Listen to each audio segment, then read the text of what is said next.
of Awakened Pixels. My name is Thomas. I'm going to be the game master today, and these are my amazing players. Say hello, everybody. Hello. Joined today by, once again, we have Alex and Abby. Thank you both so much for joining us once again on Awakened Pixels. So excited to see your new characters.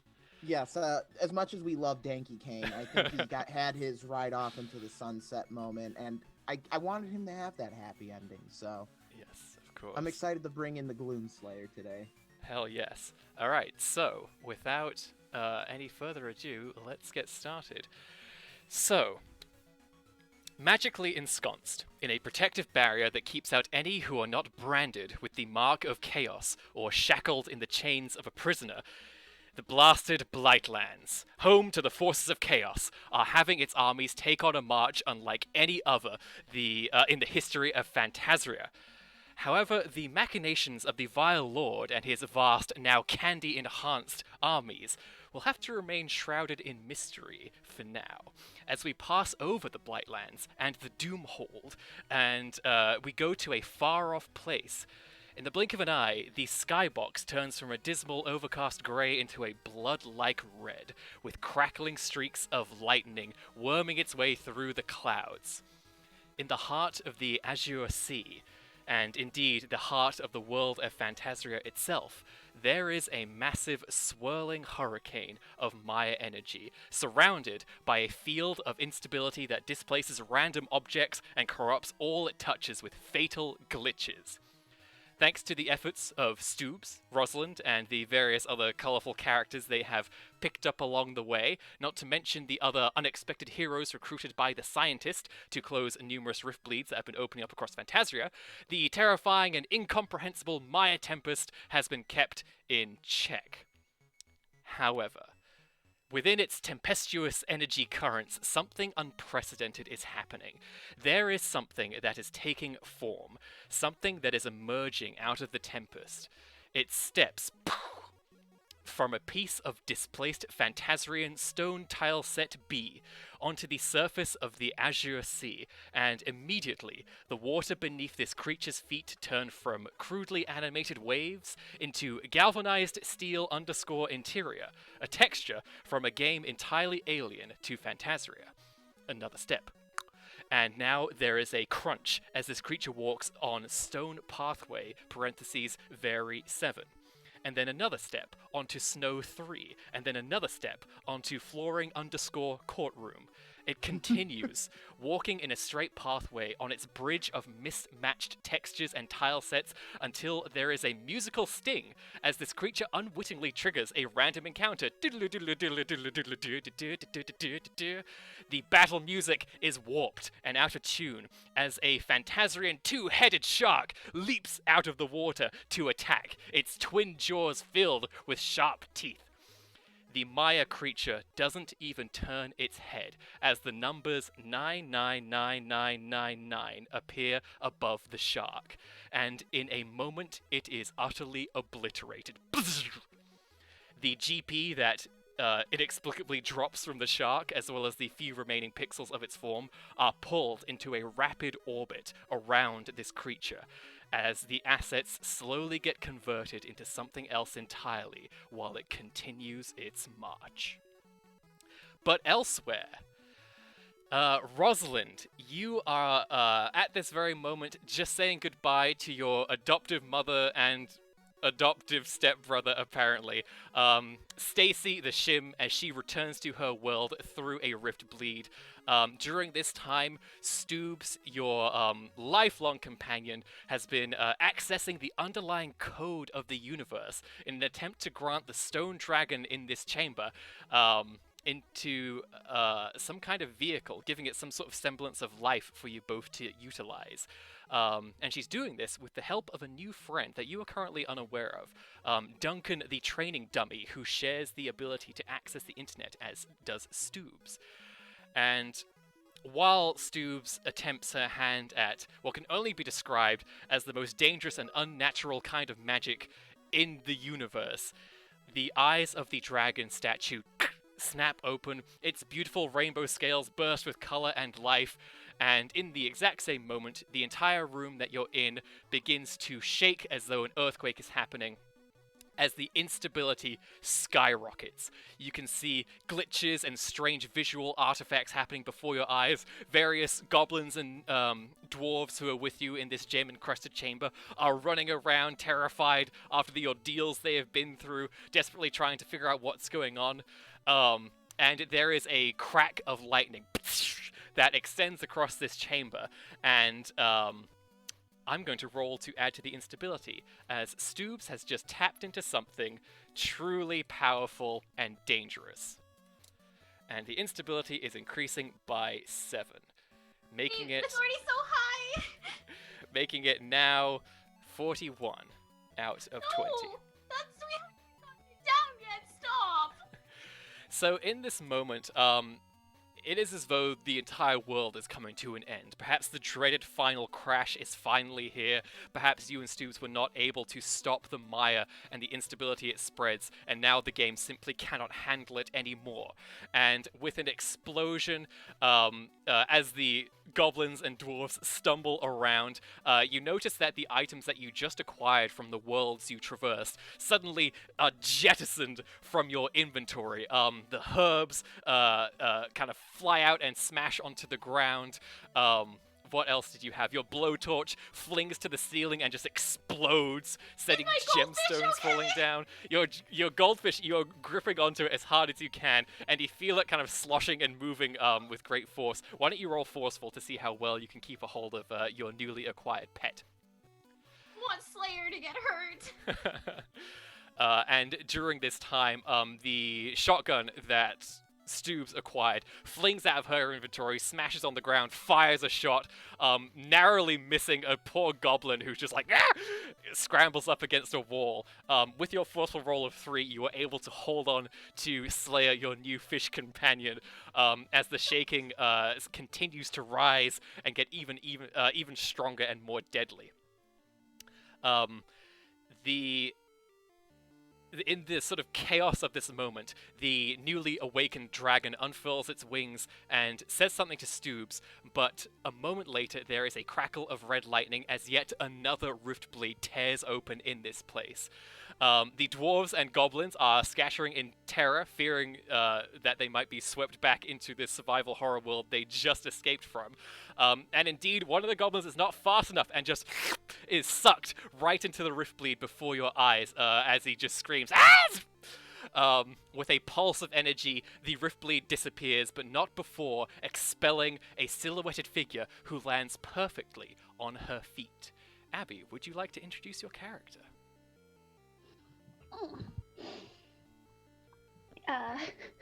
Kishida, does that little shaky thing after standing up and just,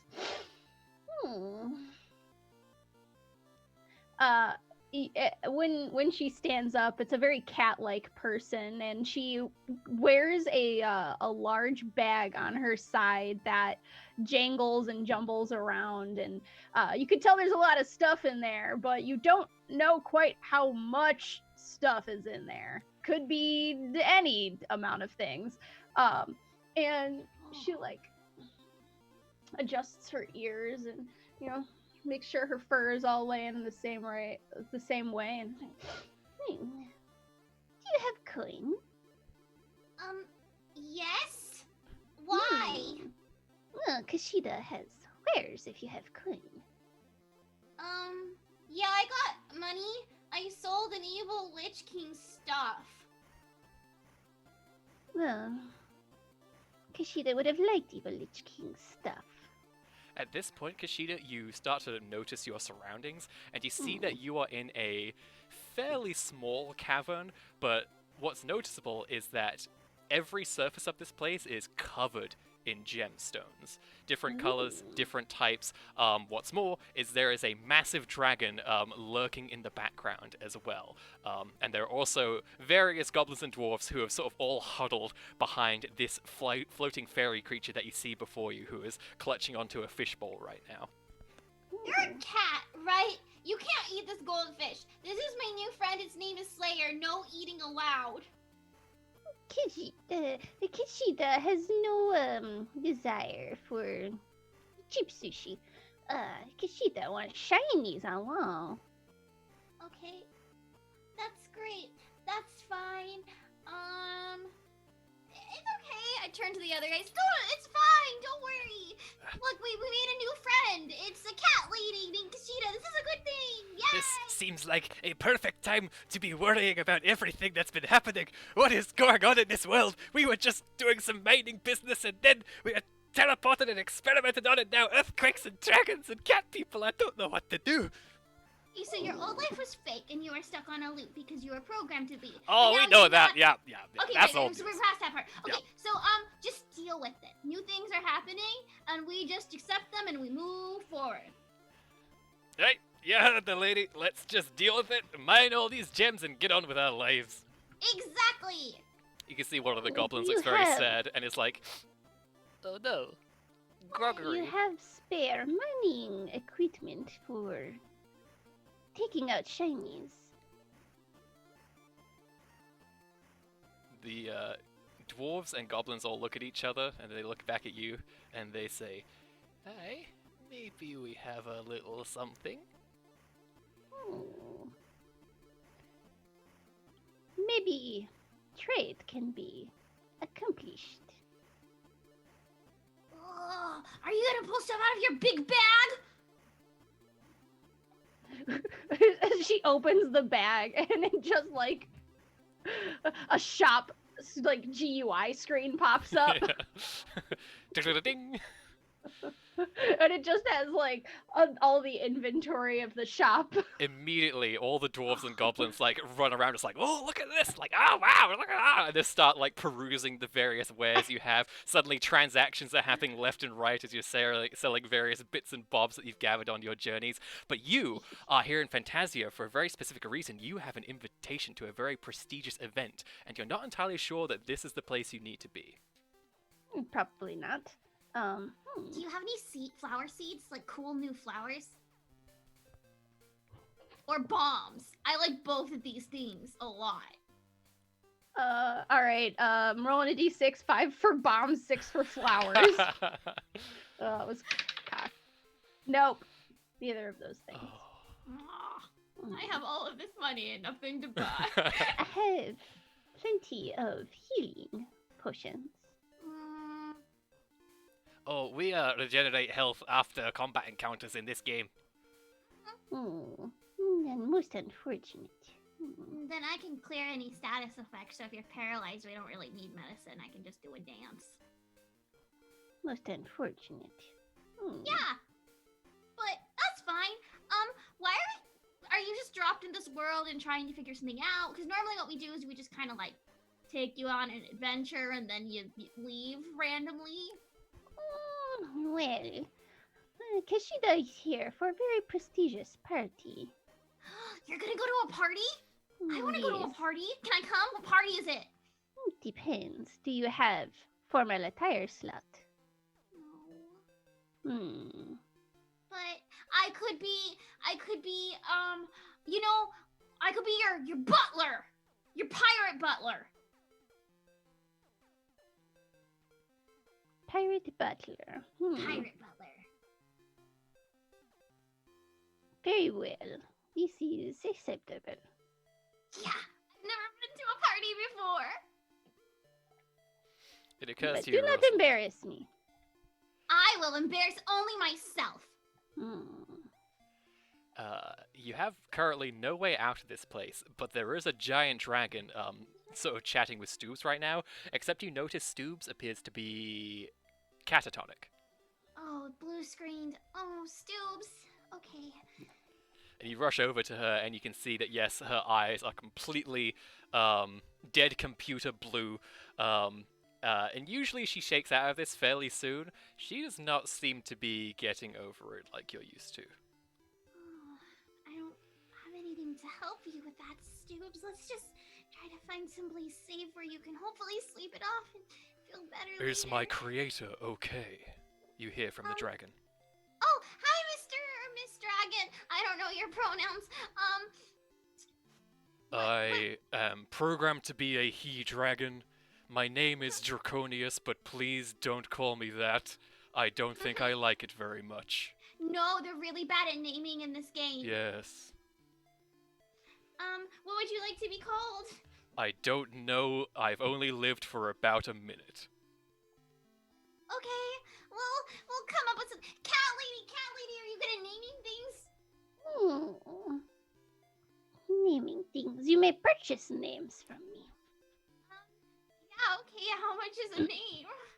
It is 1 gold for every letter. You hear one of the goblins go, "Sold!" and immediately forks over the cash and like gets one of the renaming tokens that you have and just is like, "Now I don't have to be a stupid G name anymore. I'm gonna be Alphonse, and nobody can stop me."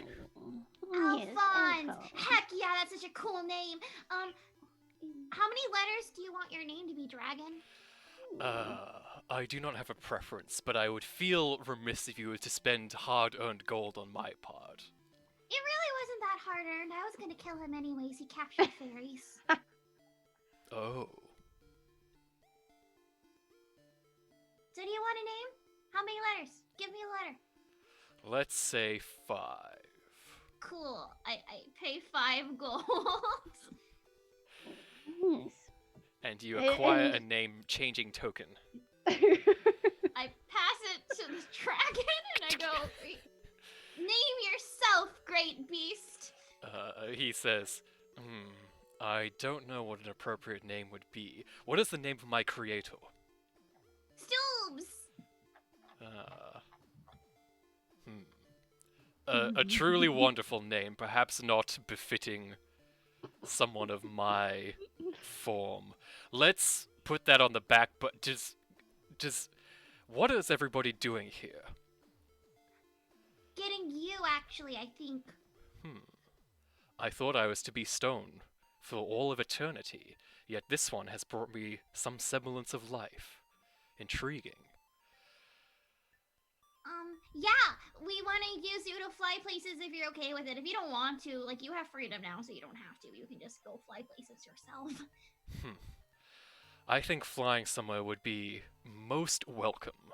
I've lived here my entire short existence and I'm already tired of it. Let us go explore new places. Yeah. Hey, cat lady, where's your party at? But we go to party. It's out of this cave, definitely. Okay, the world is rather biggish. Do You may know? need to purchase map from me. You have a map? Oh, yes. Nobody has maps! I don't think you understand how big of a deal this is! It costs 10,000 gold. Do you want to trade? Unfortunately, cannot barter. Price is set by higher power. Wow, thanks, higher power. I guess we'll just pick a direction and go. How does that sound? Sounds like a good plan. Must go to a big city. Big city. You know, interesting thing about me, I lived on an island all my life, so I don't know where a big city is either. I guess we'll fly until we see buildings. Indeed. One of the goblins comes up and says, so I think we're a bit strapped. Can we hitch a ride on the dragon, please? Yes, you can. Okay. If the dragon says so, you should ask the dragon, not me. I'm not the dragon's owner. Oh. Mr. Big Scary Dragon, can we hitch a ride, perhaps, on your great majestic wings so we don't die in this gem cave? The dragon leans down and goes, I don't see why not. And then there's a sigh of relief from the goblin who's just like, okay, let's leave. I don't want to be here anymore. And you all climb onto the mighty back of this, as of yet unnamed dragon. Beautiful, sort of glimmering rainbow scales, very large wings that extend and unfurl, and suddenly launching into the sky. And there is sort of a tunnel that leads upwards, sort of chimney that leads upwards out of this place, and it goes up and up and up and up until you just see darkness ahead of you, and then suddenly there is a massive impact. Boom! As this dragon bursts through the earth itself, completely unharmed.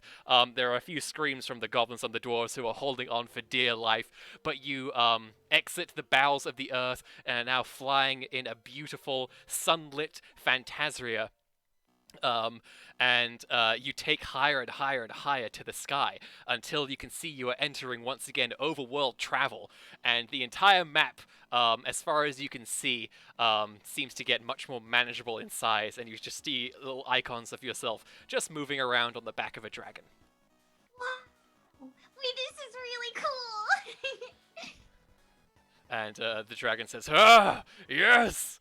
Oh, the beautiful sky! I didn't know you could miss something you've never experienced before, but oh, it feels good."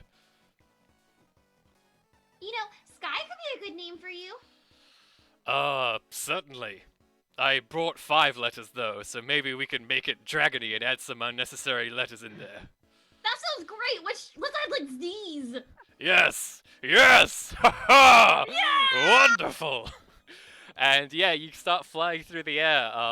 The goblins and dwarves are a little too intimidated / awestruck in the moment to really ask to be put down anywhere, so they're kind of going along for the ride. You kind of look at your invitation again, Kushida, and you see that it is an invitation to something called the Opportunity Banquet, held by one Baron Barman, in a place there are basically some coordinates to direct people to, and you sort of show it to the dragon, who is able to instinctively figure out where to go from there, and it's just like, "Oh, let's go," and starts to take a massive turn through the sky. Ooh, okay. And you soon find yourselves going to a very sort of lush, beautiful part of Phantasria. You see, Rosalind, there is a mighty castle with a big moat and wall around it that you have never seen before. You're not necessarily familiar with all the geography of Phantasria, but you've been around a little bit. You don't know what this is. You don't think it was here when the game was created. Someone has made this castle. And as Sky the dragon flutters down towards it, you can see that there are... it's bustling with activity just beyond the gates that lead to this castle. There are a colorful, massive variety of people milling about, and Kushida, immediately you smell coin. And not only that, you smell other merchants in this place. It seems that many of them from different games all over the game universe have arrived at this place. With the invitation from the mysterious Baron Barman, and it looks like this is a perfect place to maybe set up some enterprises, maybe get some deals going. There seems to be a lot of opportunity here, as the name Opportunity Banquet would suggest.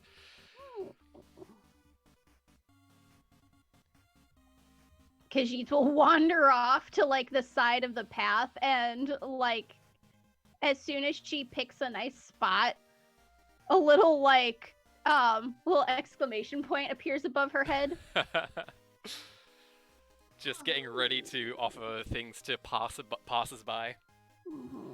Love it. Okay. You do notice, Rosalind, as you're kind of like looking at this entire area, you do see that these merchants seem to have various formal attires that they're dressed up in. You notice that some of the merchants are sort of like trading with each other, some are sort of loudly trading, secrets with each other. There is one who is actively peddling something of what they say is of extreme value. And you look over and you see there is a very small sort of kind of crude stage that has been set up, and on it there is a beautiful set of sci-fi armor. That is kind of like standing in a T pose before you. And this merchant is saying, step right up. From the bowels of gloom itself, I present to you the player character. Fully furnished, I swear. All weapons currently equipped. Pretty decent amount of ammo. Not awakened at all, just completely catatonic. Do I have any bids? Anybody? Excuse me, Well, they're just kang. There's nobody in there at the moment, so it's more kind of the armor and accoutrements, collector's item sort of deal. Pretty unethical. Okay, well, you're in the wrong place then. Anybody else? Any bids? Any here? 10,000 gold. I'll give you 20,000 gold. And this person, I say 20. I have 20. I have 30,000 gold. Sheeta's like, would not pay more than 10 gold. Yeah, I really think you just sound like a person. Suddenly, Even if there's no one Oh. there, people No, awaken it's, randomly all the time. That seems really wrong. and I as feel you like say that, Just Rosalind, exchange rate. there is a flash of a spark of red lightning that is felt through the air. You feel sort of the hairs stand up on the back of your neck, and then suddenly, the eyes of this character. You do not see them open, but you notice a slight bit of movement. Alex, would you like to introduce your character? Sure. So you begin just hearing like this demonic voiceover, just kind of over in the background, and it's just like, In the first age, in the first battles, when the shadows first lengthened, one stood, burned by the embers of Armageddon, his soul blistered by the fires of gloom, and tainted beyond ascension. He chose the path of perpetual torment. In Why? his ravenous hatred, Wait, I have a question. Question here in the back. Why did he choose that path? That sounds uncomfortable. and those that tasted the bite of his sword named him the Gloom Slayer. and from underneath the helmet you hear, okay, all right, knock it off, everybody. What the hell is going on here? You see the merchant who is trying to sell your catatonic body quickly sets up shop and starts fleeing for their life. You hear the people who are bidding on you just going, it's alive! Run! Run! And suddenly you have been awakened, Gloom Slayer. It's alive. What's that? You're alive. Kushida. Hi. Oh, hi. Kushida will sneak on over and just come up closer to Gloomslayer guy and look up and down. I still give you 10 gold coin for you. We haven't used gold in like thousands of years as a currency. What? Where am I? What is this place? Did I end up in Craft Mine World again? No, this is Phantasria. Apparently you weren't awakened, so they were selling you. I said that was unethical, and I was about to do like a pirate steal. You don't know why, Gloom Slayer, but the word Phantasia fills you with a certain chill that you don't quite understand. Whew, Phantasia. That sounds a lot spookier than Gloom and Hell. Ugh. Wait, that's where we're at? And he Yeah. looks around, and his vision's like all red when he's looking around, and it's just like bunnies and kittens and ponies and fantasy like land. Ugh, this place sucks. Excuse me? What did you just say? Oh, I didn't mean to offend. I guess I'm a little lost. You have to forgive me. I'm kind of far from home. Yeah, I went to a lot of people's homes, and I didn't just walk in and go, this place sucks. Well, according to you, I was being sold, so Yeah, and I said that was wrong, and I was gonna pirate steal you back. is this So- like a regular practice in this place? No, it's not. Things are weird right now.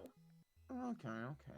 Well, you see, I was worried that, we're gonna have to start playing the special music that gets things going for a second.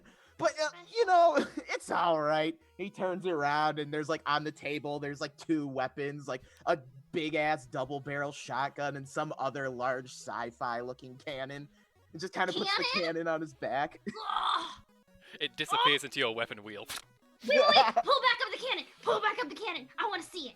It like as he pulls it out, it like does all the sci-fi things where different parts like it opens up and it just starts charging this like green energy. Green energy cannon. Ooh. Can I play with it? Can I play with it? I'll give it back. Change my No, you cannot play with BFG. This is a highly sophisticated and very dangerous piece of weaponry. It's a sure. highly sophisticated and very dangerous piece of weaponry. I change my mind. You are worth more than 10 coin. I give you 12. Well, I also come with the absolute training of a Mars Space Marine, so Fine, 15. that's kind No of a more. bonus. No more than 15. All right, here he kind of like out of thin air, like this demonic piece of like slab of stone appears. Here's my resume, and you just kind of hear like that voiceover from earlier. It just begins like as you look at it, it just Tempered by the fires of hell.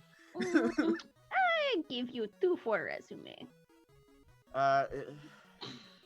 Look, this is an odd question, but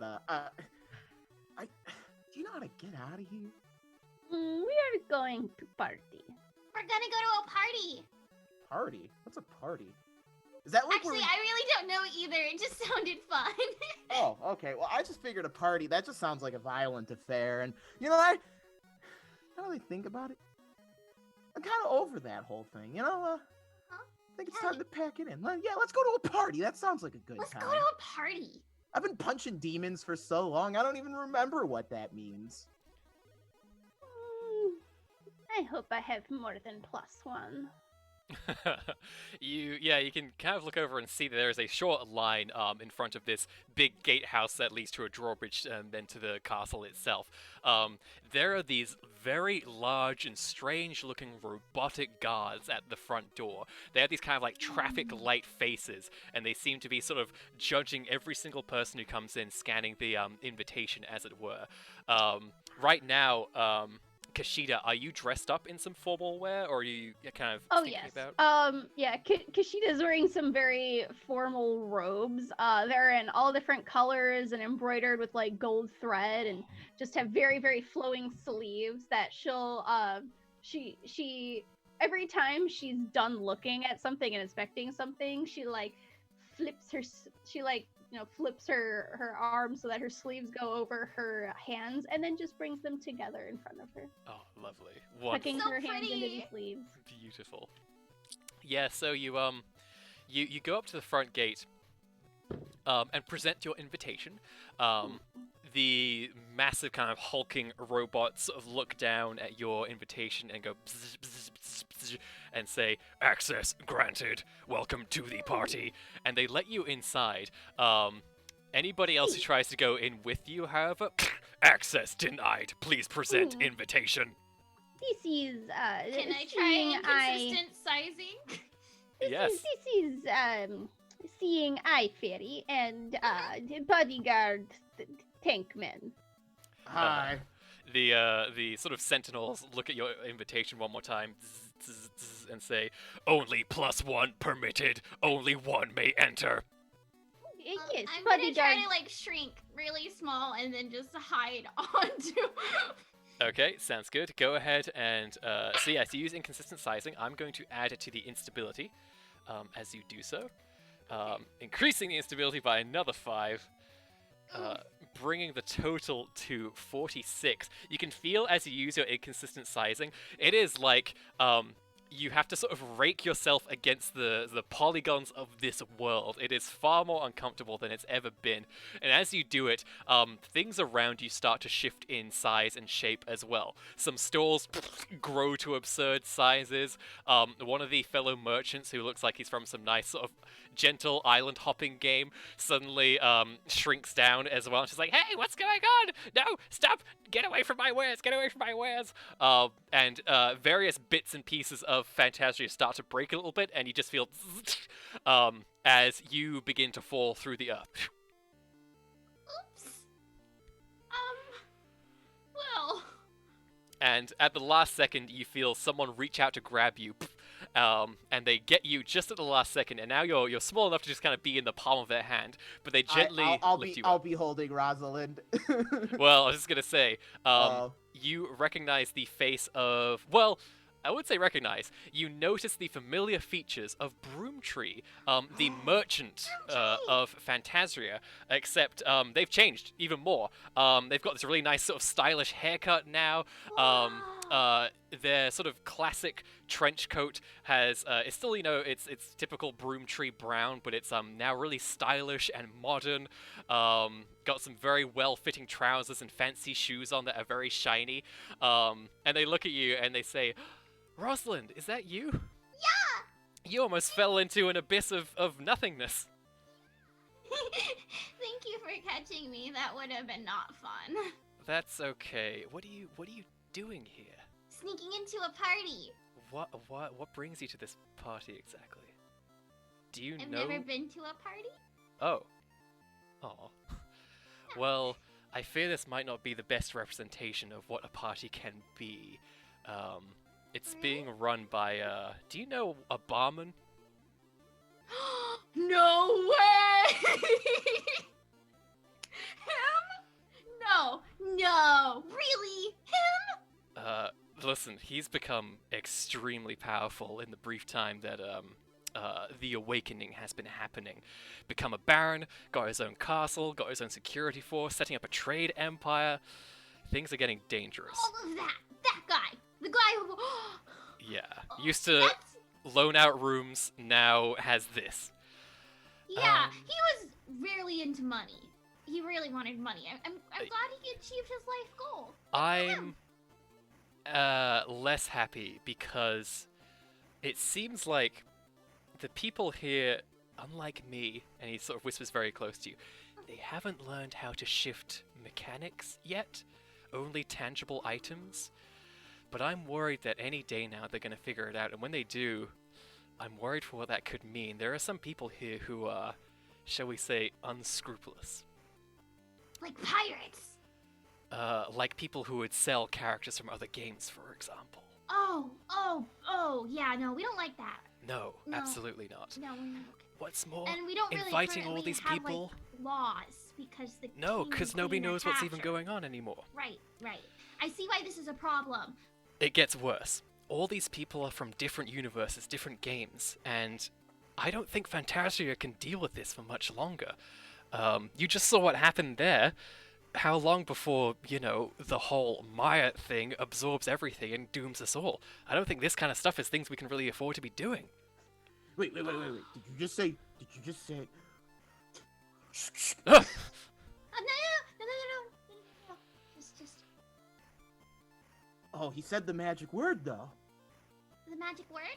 Usually the music starts playing after someone The says music? something that sounds like gloom and doom. Usually then the music, and then after I say it, you just kind of and like he like takes the gun out, flips it over, and loads 2 new shells in. And Broach just goes, whoa. Time out. We haven't met. My name's Broomtree. Gloom Slayer at your service. Sticks like the big powered gauntlet hand that engulfs Broomtree's hand. Hell of a grip you've got there. Oh yeah. I've done a few glory kills in my time. When you gotta rip a demon's skull in half, you really need to have some muscles. Oh, you're from Gloom. This is good to Yeah. know. Yeah. Hey, who's that poser over there? And there's another merchant like pawning off like a budget Master Chief. You see Broomtree looks up and goes, they're not important. So, listen, Rosalind, now that you're here, I was kind of doing a bit of scouting out. I need to ask you what is going to be the biggest favor I've ever asked of you. Is it to steal something? Well, I believe, and I'm not certain, that Barman has a vault. And in this vault is his vast amount of wealth, various artifacts of power from this game and others, and one of the elemental orbs that you're after as well. And You know what's the most pirate thing to do? is it? Steal it.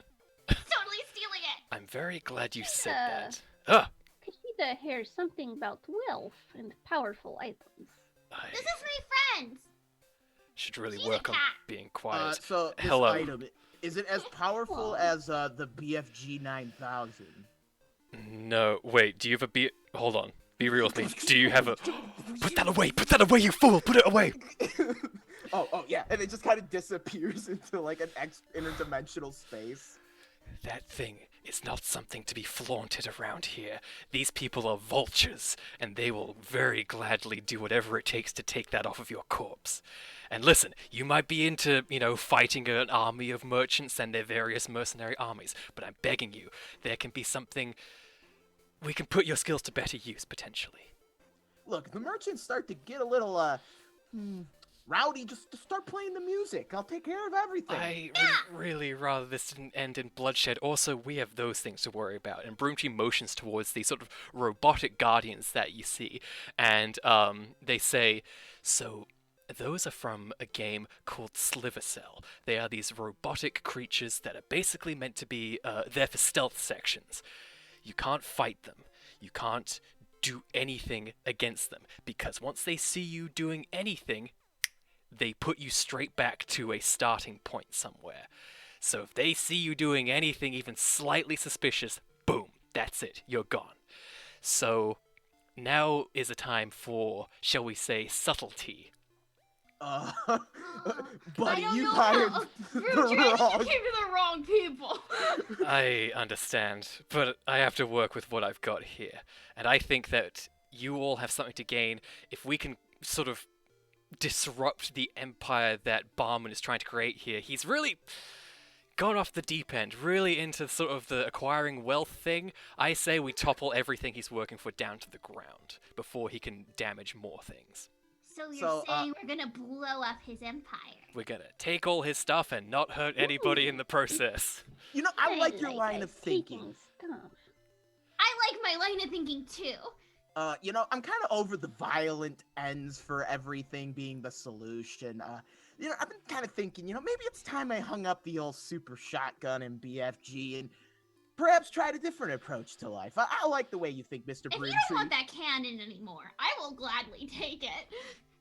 We'll talk about that. And I put a big, you know, power fist, power gauntlet hand on Broomtree, and as I do, he like gets shoved into the ground like a foot. Yeah. I'm your guy. Ooh, ouch. Just kind of steps out of the crater just formed. And they say, so, elemental orb, artifacts, gold. What's Ooh, more, ooh. for you, Gloomslayer, I might be able to swing something your way that you want. Hey, look, if you can give me one of them little doohickeys that plays music whenever I decide so I can control when I get angry, that would be great. I am good at acquiring such things, and I will get one for you if you help me out with this heist.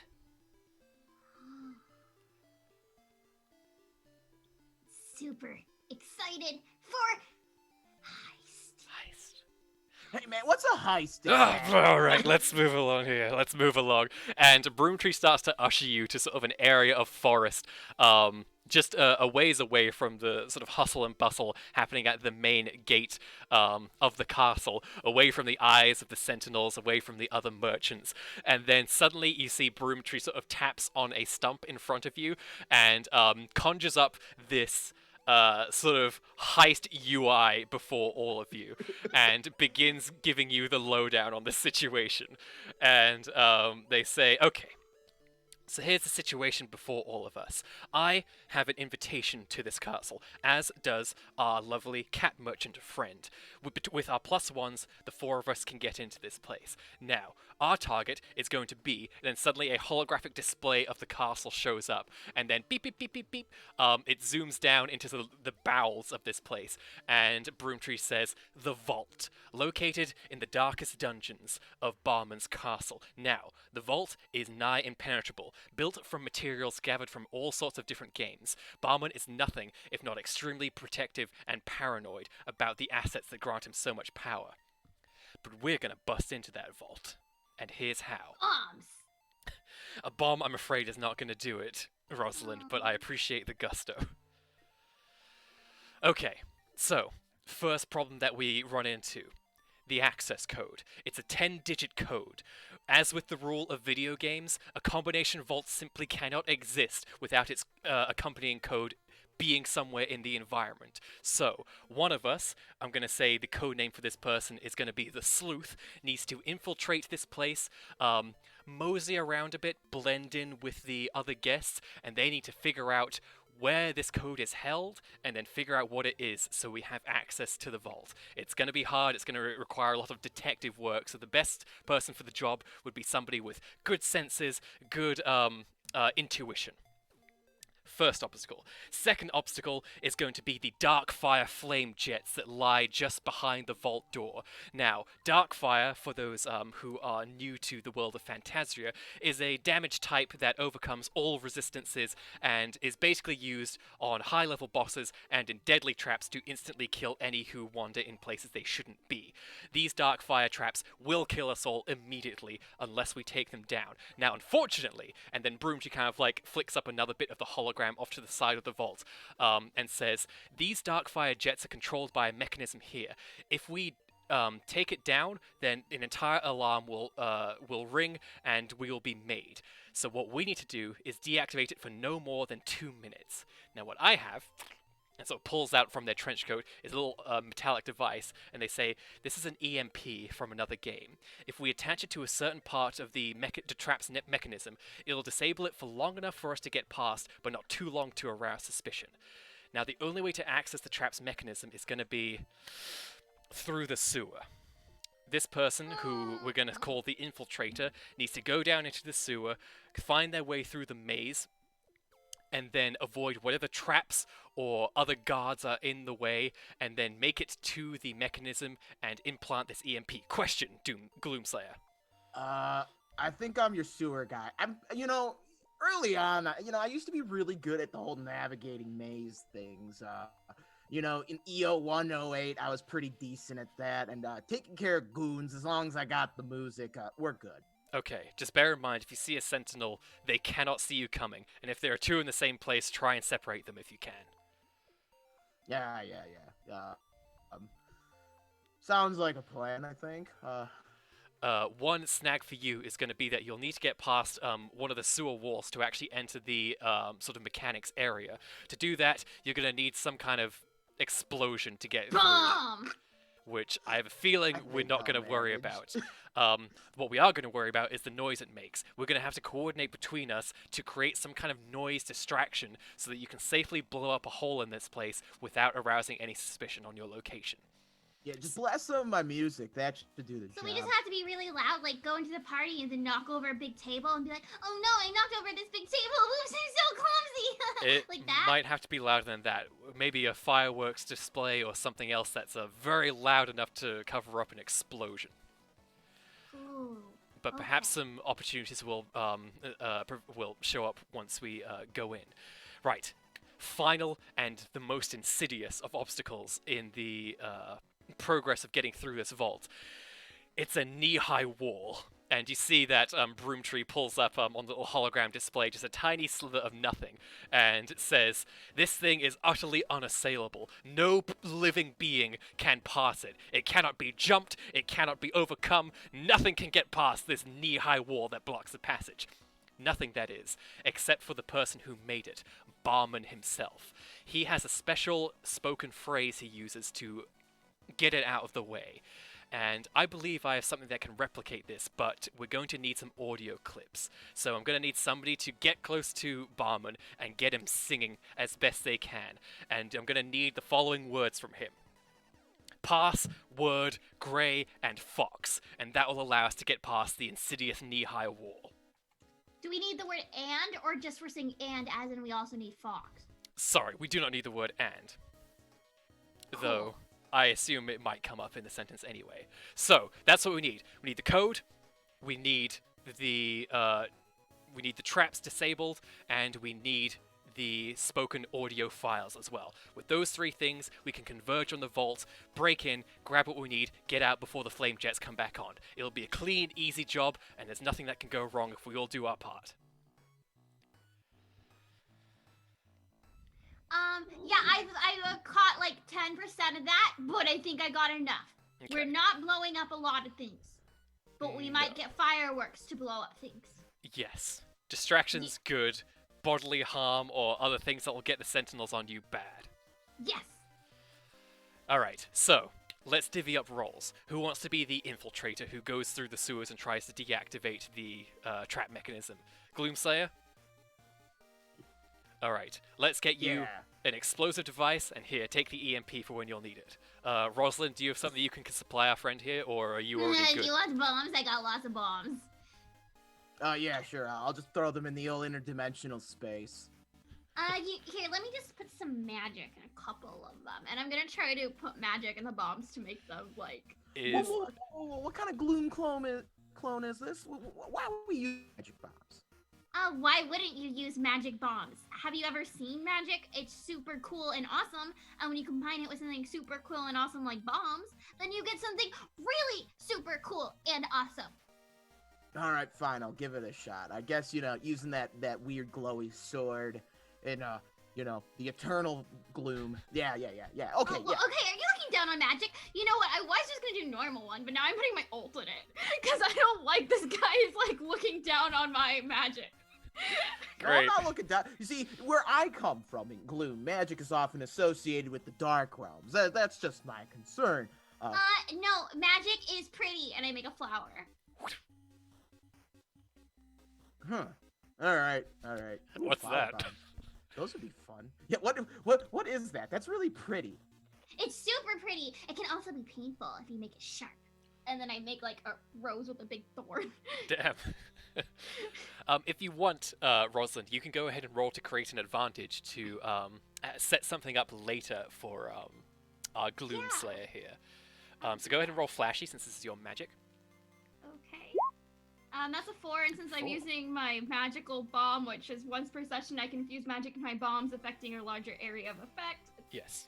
I'll use that too. So does that So now it's Thank you. enhanced even more. I'll go ahead and say that this creates an advantage. Sorry, an aspect that can be used later on by the Gloom Slayer, and we're going to call it Magic Bomb. let's call it magic is better than science. Okay. Wait, which one is this on? What is this called? What is this exactly, mechanically speaking? This is an aspect that Rosalind just created through the Create an Advantage action, and an aspect can be Nice. invoked at any time with a fate point to generate a +2 or a reroll. But thanks to the high roll you just made, you now get a free invocation of it. Nice. So you don't have to spend any points. Alright, so Broomtree goes, alright, best of luck for you. Now, for the sleuth, who needs to track down the code, mingle with the crowd, pick up any clues, who wants to take that job? I think Kashida could be of assistance here. Alright, sounds good. For you, I'm afraid we have the least information to go on, so it's really going to have to be you being as adaptable as possible to the situation. Is there anything we can do to help you out beforehand? I do not know. Do you want a bomb? No, bomb is not good. Kashida thinks she will enjoy party. See what may be found out. Good. Yes, if the better you can blend in, the smoother this will go. Sounds good. All right, Rosalind, that means you're going to be taking on the role of our hustler. So you need to track down where Barman is, get close, and then start recording. This would be a good time for me to share a little something with you. And Broomtree pulls out a little sort of scroll from their trench coat and hands it over to you and says, this is pro bono, since you're really helping me out here, and gives you the scroll. You look at it in your inventory, and it says it effectively is a magical scroll that will enhance your inherent fairy powers, granting you broader range of sort of things they can affect. And what this does, it effectively allows for telepathic magic. So you can set up links between everybody to speak to them, to stay in contact at all time. Among other things, should you think of anything. This is really cool. Also, this is totally justifying my past decision to not go to magic class, since apparently you can just get magic schools to Yeah. do all of that for you. I don't know why magic class is needed when scrolls really, as long as you can pay for them, like you can just learn as much as you want, really. Really? Yeah, okay. That's great. I'm so glad that I never took responsibility for anything. Woo! Great how things work out sometimes.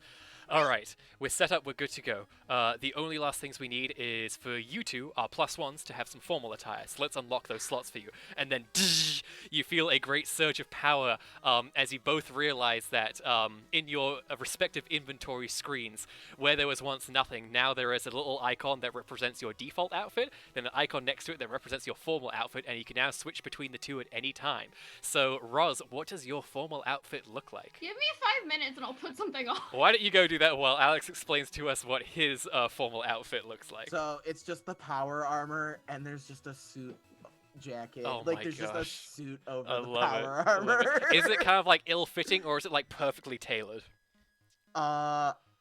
You know, I think perfectly tailored would be like more comedic, where it's just like or it's like he's just he wears the suit and he still wears his helmet. Yeah. One of the two. I love that. Excellent. Yeah, so you're now in a very nice... Is it kind of a tuxedo, or is it more sort of like suit and jacket kind of situation? We'll go with the tuxedo. This is like a Beautiful. fancy shindig. Beautiful. Yeah, is there like a little pin or little cufflinks you have on? Like have like a chibi Gloomslayer on them or anything? Oh no, they're little carrots. There's only one other thing that'll throw the Gloomslayer into a rage, other than metal music, and that is being reminded of his late pet rabbit, Daisy. Oh no! Poor Daisy. It's a Doom joke. Excellent. What about shoes? What's the shoe situation? Big black combat boots. But shined like beautifully shined. Beautifully shined. Absolutely love it. Yeah, and Broomtree informs all of you that there's no limit on weapons or armor or anything, because Barman has such trust in the Sentinels, and they're so effective at what they do that even if a fight does start, the perpetrators will immediately be zapped somewhere else. Okay. Perfect. And goes over again one more time that, like, if you find a Sentinel on their own and, like, nobody else around, feel free to take them out if you see the opportunity, and if you feel like you can strike a killing blow. Otherwise, they might quickly turn on you and you'll get stealth caught. And then Broomtree says to you as Rosalind kind of prepares the last touches of her formal outfit, Broomtree goes to the two of you and says, "Now, I know we don't really know each other, but I really appreciate the sort of risks you're taking to go through this, and I promise the rewards will be absolutely worth it. Is there anything else I can do to help out before we begin this mission?"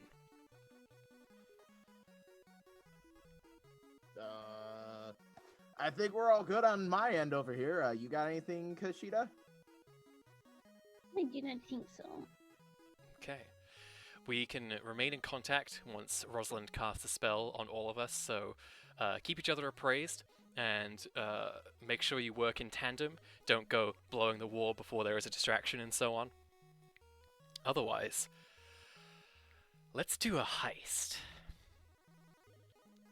And there's a slight moment of heavy metal music of just like but it stops immediately.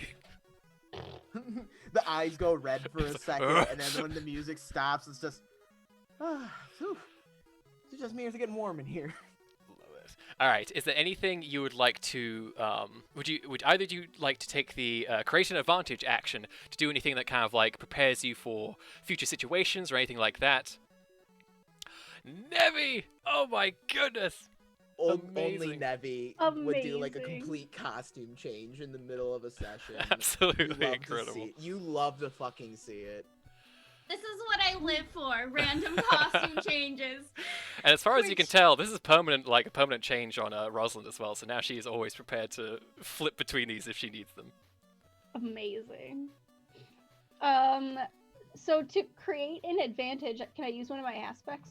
Yeah, just tell me the kind of thing you would like to do, and we can kind of work through it.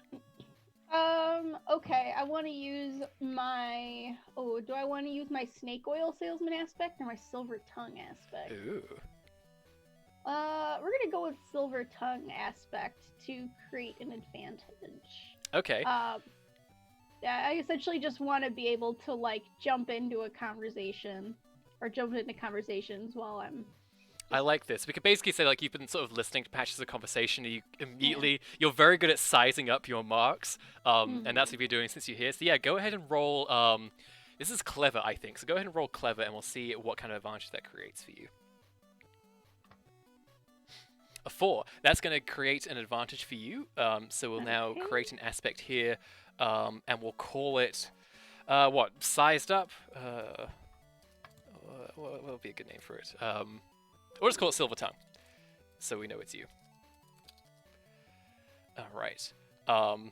And Gloomslayer, was there any advantages you would like to set up for yourself beyond the Like to magic is grab better the than time- science? I was gonna say I'd like to grab the times for damage power up. Incredible. Just get it really ready to go. All right. I'm gonna see if a merchant's selling one. Okay, yeah. Because like Broomtree mentioned, like these merchants are selling stuff from other games, so maybe I can find like a damage power Yeah, or like something any kind equivalent. of power up from another video game. Sounds 'Cause, good. like, I'm used to that. I find power ups. So- like that would be reasonable to believe. Like I would think I could find them. I apologize for this, but it sounds like you are being very diligent and careful as you are setting up, things Oh yeah, I'm here. doing this on purpose. So Like, go this ahead and roll character's careful. This character's so not kidding for a freaking heist. Yeah, it's a -1. The various things you find are either not compatible to your mighty gloom-slaying frame, or far, far outside your price range, and unfortunately, you do not find anything appropriate. All right, fine. I'll settle for this. And he picks up like a little like Bluetooth speaker. Fine, I'll settle for this. It like crackles a bit. It's not very good. It's not great. It's like sounds like military grade. Now, something you can do with create an advantage is on a failure, you can succeed if you want to, but it grants your opponent a free invocation of whatever you create Ooh. against you in the future. Yeah, no, that's fine. I'll handle my own. If I run into bad guys, I'll just shoot them. Okay, so you're gonna go ahead and turn it into a success. What should we call this aspect that you just Oh, I created? meant like no, I don't need this. Oh, you don't need to That's say. Got all it. good. Understood. I'll just use good old classic gunplay and glory kills to get me through it. Fantastic. All right, so the 4 of you now dressed up super beautifully, make your way over to the main gate. The sentinels once again. Wait, before we go, while they're still in rations, can I buy Stoops some bacon? Oh yeah, absolutely. You definitely have enough for bacon. So you go over to one of the merchants, quickly purchase some, and Stoobs, who is just kind of like sort of leaning against, because she's completely rigid right now, just leaning against Sky the dragon, who's sort of curled up there, and various goblins and gnomes who are just milling about, figuring out what to do next. You go over to her and just kind of like place some bacon in her inventory so that when she wakes up, she'll have some delicious food. Oh, that's wonderful. Favorite. Go ahead and take a bonus fate point, so you now have 4 out of 3 as you go in for this. All right, so the 4 of you begin sauntering over to the main entrance of this place. Imagine some really cool, like, Ocean's 11 music playing right now, but, like, really compressed, very bits and boopy. And, yeah, you go up to the sentinels. One of them kind of, like, says, "Invitation, please," scans the invites, double checks that you're all with each other, and then sort of parts to one side and says, "Enjoy the party." And you see, you step out onto the drawbridge, you go across the massive moat that is created around this opulent castle, and you enter the Opportunity Banquet. You go into the sort of first room of this place. It is lavishly decorated. There's sort of like beautiful plants set up everywhere, these fountains, ice sculptures. There's little wait staff going around of various sort of Phantasarian peasants who have been elevated to work for barman, sort of offering hors d'oeuvres to people. Some are offered your way, of course. You see that various wheelers and dealers from video games of all types fill this place. 2D, 3D. Those two fill these halls, and they all are dressed very fabulously and seem to be excited about the opportunities that this banquet is creating for them.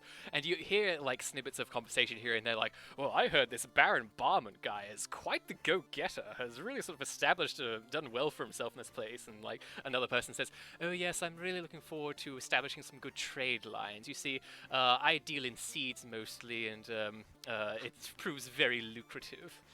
You deal with plants? They kind of turn to look at you and go, "Oh, hello, charmed to meet you. I'm Eugene." Hello, I'm Rosalind. Pleasure, Rosalind. What wares do you sell? You could say that I am in the business of acquiring items in a certain way. Tell me more about the seeds. I sell seeds for every season. Right now we're enjoying a particularly crisp fall. Oh, what's your favorite to sell? Well, it's got to be the pumpkin seeds, of course. I make a pumpkin. Yes, well, some people enjoy the effort of putting in the work to grow their own things. That seems boring. Indeed, yes, well, oh, who's that over there? Oh, yes, sorry, I must be going. It was truly a pleasure meeting you, Rosalind, was it? Yeah, it was super nice meeting you too. Good luck with your seeds. Good luck with your vague wares. Ta-ta! And this is the kind of interaction that you see happening a lot in this place. Oh. So, you're settled, you're blending in perfectly, there's some lovely music kind of filling the halls. What do each of yous do? Kushida kind of just like moseys around, like listening to bits and pieces of other people's conversations. Mm-hmm. Fantastic, yeah. Are you kind of staying with your group for now, or are you immediately sort of splitting off and starting to look into things? I feel like I'd be more inconspicuous on my own. Sounds good. All right, yeah, go ahead, and you're trying to overhear people, so go ahead and roll either careful or clever. In the meantime, Roz, did you cast a spell that allowed everybody to speak telepathically? Excellent. So you're all in contact. Broomtree goes over to sort of talk with people. That is a 1 from Kushida. You hear a lot of very boring things. Stuff that you're sort of well ahead of. People talking about, oh yes, the rising price of iron ingots is really going somewhere, and you're like, iron ingots are gonna have a huge crash very soon. And unfortunately, you do not get any leads on anything in this particular area of the castle. You might have to search in other places to get different leads.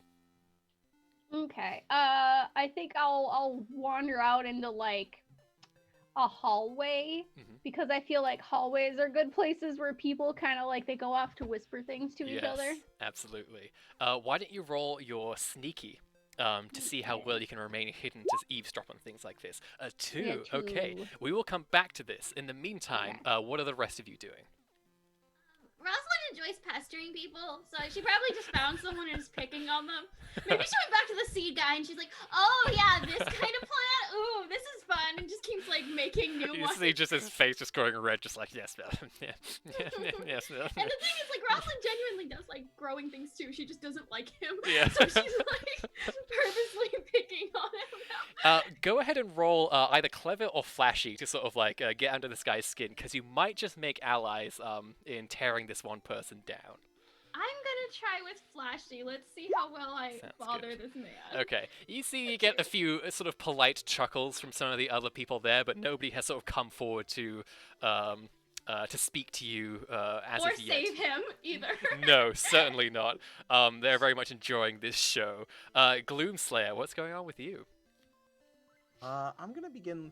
If I was a secret underground sewer maze, where would I be hiding? And I'm like, I'm struggling with the magical telepathy used to like radio communication. Everyone come in. Come in, everyone. Damn it. Broomtree's just like, it's not on your wrist, remember? It's in our heads. Oh, that's right. Get out of my head. Magic is better than science. Focus, look, focus on the goal, Rosalind. Alright. Sufficiently advanced technology is indistinguishable from magic. And I'm like poking around looking for like a bathroom. Okay. Gloomslayer, you kind of like go off to the side. You sort of look around. You see one of the sentinel bots goes just walking through this place. You just go, hey, is there a bathroom somewhere? And they just kind of like, excuse me, I have the tinkle. look at you with this like big traffic light helmet and just kind of like motion off to a side hallway, just like, over there, sir. Thank you, Sentinel. It is much appreciated. By the way, is the DJ taking requests tonight? I believe our music live performers are on the 2nd floor, sir. Oh, could you give him? I hand the robot a piece of paper, and it's just like, like, could you give him some requests for me? Kind of liven up this party. You know what I'm saying? It's looking like a real snoozer out there. Go ahead and roll flashy to sort of charm this robot a little bit, because they are not. They are there to help. They are not necessarily there to serve. And the list of music is just like Pantera, Yeah. Iron Maiden, like all this metal music. Love it. That's a 1. The robot kind of looks at this and says, "Your invitation is no longer required within the halls, sir." Oh shit, wrong paper here. Get it this one. And just starts walking off. I really need to. Hey, Kushida, remind me. How many gold coins do I need for a letter in a new name? 1 gold coin per letter. Oh yeah. So if I can come across 5, I'd love to change my name to Steve. As I'm like walking into the bathroom, something friendly and non-threatening like Steve. I'm kind of over this. Everyone looks at me and goes, "Ooh, I'm so afraid. It's the Gloom Slayer." You know, imagine if it was just like, "And It those who might tasted help. the bite of his sword called him Steve." Like, how cool would that be? It might help to take off scary helmet. Maybe sell to Kushida. I can't sell this. Like, it's kind of glued onto my head for the most part. Except for, like, certain cutscenes, I guess. Like, I take it off, but you never really see my face. Hell, I haven't seen my face in years, man. Wait, are you wearing like a formal tux and then the helmet? Yes. I like ran off. No, I'm Amazing. sorry. I'm sorry. And, like, I'm walking into the bathroom. There's probably, like, another person in there. "Oh, hey, how's it going?" You know, There's like an elvish manservant there, just like, "Hello, sir." And I, like, begin, like, washing my metal. I still have the metal Yeah. gauntlets on. I'm just... They kind of look at you for a second, just raise an eyebrow and go, "Mint, sir?" Look, hey, you know, you don't want to get gloom fever up in here, and I'm gonna whap. I'm gonna just punch him in the head as he goes to give me a mint, so I can poke around here without being interrupted. Go ahead and roll forceful for sucker punching this. Just Four. Alright, I guess this elf will roll defense. I'm gonna immediately give him a -2 because they did not see this coming. So for the F, how are they taking this? They're just taking it, so it's just gonna be +0, -2. So that's a -5. Explain to me the most brutal and blood-splattered way you just murdered this person, because that's what just happened. Oh, I murdered them. Yeah, just They the got a head- -5. They took 5 points of damage in one Oof. strike. So yeah, it's just we cut away to red paste on the wall, and then just you hear the thud, and then I go, wait. All right, I'm in the bathroom. Any suspicion has been neutralized. Yes, And Gloom he's like, Slayer. Is it going okay? Did you manage to keep a low profile? You could say that as An I'm like, eyeball just off the ceiling. as I'm like, you know, kind of shoving the elf's body into the garbage can. There's Yeah, so, you could say that. It's going so great much in blood. here. So much blood. You realize that your new life of less than violent pacifism may be harder than you initially realized, because you are very strong. Look, Broomtree, I swear I wasn't trying to punch the guy that hard. Wait, what do you mean? Never mind. He offered me a mint. I got offended, so. S- My helmet has an automatic breath freshening feature. How dare he? It's customary. It wasn't a dig at your breath. Oh, well, anyway, I need to find the sewers, and I figured the bathroom was the best place, and I couldn't have this clown, like, you know, being like, "Why are you, like, lifting a toilet off the ground?" You know what I'm saying? Let's try and keep ourselves composed as we go about the rest of this. Meanwhile, we cut to Kushida. You are kind of skulking in the halls, very silently prowling around. You kind of see there are a few sort of areas that are offset that have various interesting things on display. You notice that if you wanted to, you could probably lockpick one or two of these things and pop a little artifact in your back pocket if you wanted to. Oh, you're muted. I want to go to the one that's the least visible, like most out of the way. Okay, sounds good. Yeah, you kind of like near a window area, there are just various display cases, and you kind of go over to one in the corner and just kind of. And what would I? A clever or sneaky? Roll sneaky to access this stuff if you would like to. 3. Okay. As you're going about your work, you do it very quickly and quietly. You hear a sentinel kind of going in the hallway outside, and they kind of turn one of their heads inside and kind of fill the room with a red glowing light. You have easily scurried up the curtain and are just hiding in the corner of the ceiling right now. And then they resume on their patrol. You land elegantly on your feet, pop open the display case, and you now have an artifact, a Fantasrian artifact. Now, it's a little bit intangible, so I'm just going to say that you have a free boost right now. And a boost is basically the same as a free aspect, except it just goes away as soon as you use it. Okay. So we're going to call this Stolen Artifact. So if you ever want to increase your roll or re-roll, or do that for an opponent, you can spend that Stolen Artifact and we can figure out what it is and take it from there. During this time, you heard in the corridor mutterings of people that went very quiet when the Sentinel walked by, but they started speaking up again once it left, and you are in a prime position to go and sneak up closer and overhear what they're saying. Yes, would like to do that. So it sounds like a pair of disgruntled kitchen staffers, because you hear one of them say, "Can't believe they said we're not allowed to go in the spiked tower." What? Like, I get that we're like there are security places, but why would we go there? It's not like I store potatoes in the spiked tower or anything. And then the other one says, "I store potatoes in the spiked tower." And the other says, "Why do you store potatoes in the... We cook in the kitchens in the basement. Why would you put our potatoes in the tower?" And they say, "Well, there are a bunch of empty crates up there, so I put some random vegetables in them." It's like, you are the problem with this world. Why all the crates in this place are just filled with random vegetables and weird tongs that nobody needs, instead of things that, are actually important. We need those potatoes near the kitchen. Why would you do this? And you kind of hear they just keep arguing as they start going back off, and they realize that their break has ended. Do I need potatoes? Yeah. Do we need potatoes? What? As far as I'm No. aware, no. No, if you hear anything about bacon, though, let me know. I hear that all crates have vegetables in them. And many potatoes are in the spiked tower. Broomtree says, "Oh, no, that's just an extra eccentricity of Fantasia. Every crate has like a random vegetable in it. Oh, Nobody knows why." Maybe they're supposed to smash them, and then the hero gets to take them stupid butts with a Z. Yeah, maybe. But you said the Spike Tower? What's that about? Yes.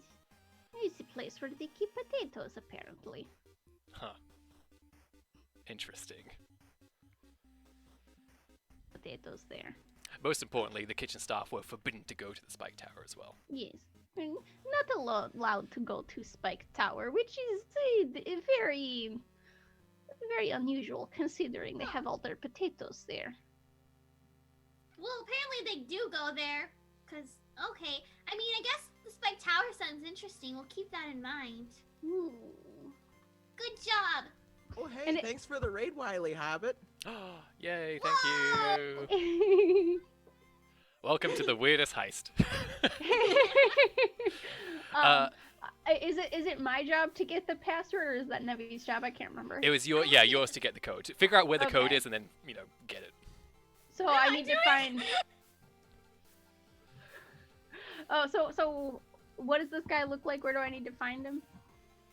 You don't know any particular guy. You were just told there is a code that exists in this place somewhere that you gotta find. But I need to get him to say 3 words. While Password Rosalind gr- needs to find Barman, the Baron of this place, and Yes, yes. talk And to I him. get him to that's what I say was asking. 3 words. Gray Fox and password, right? Yes. Well, maybe if potatoes are in Spike Tower, maybe also code is in Spike Tower. Meanwhile, Rosalind, you're kind of like working your way around this place. It's strange because there are very few Fantasrians here.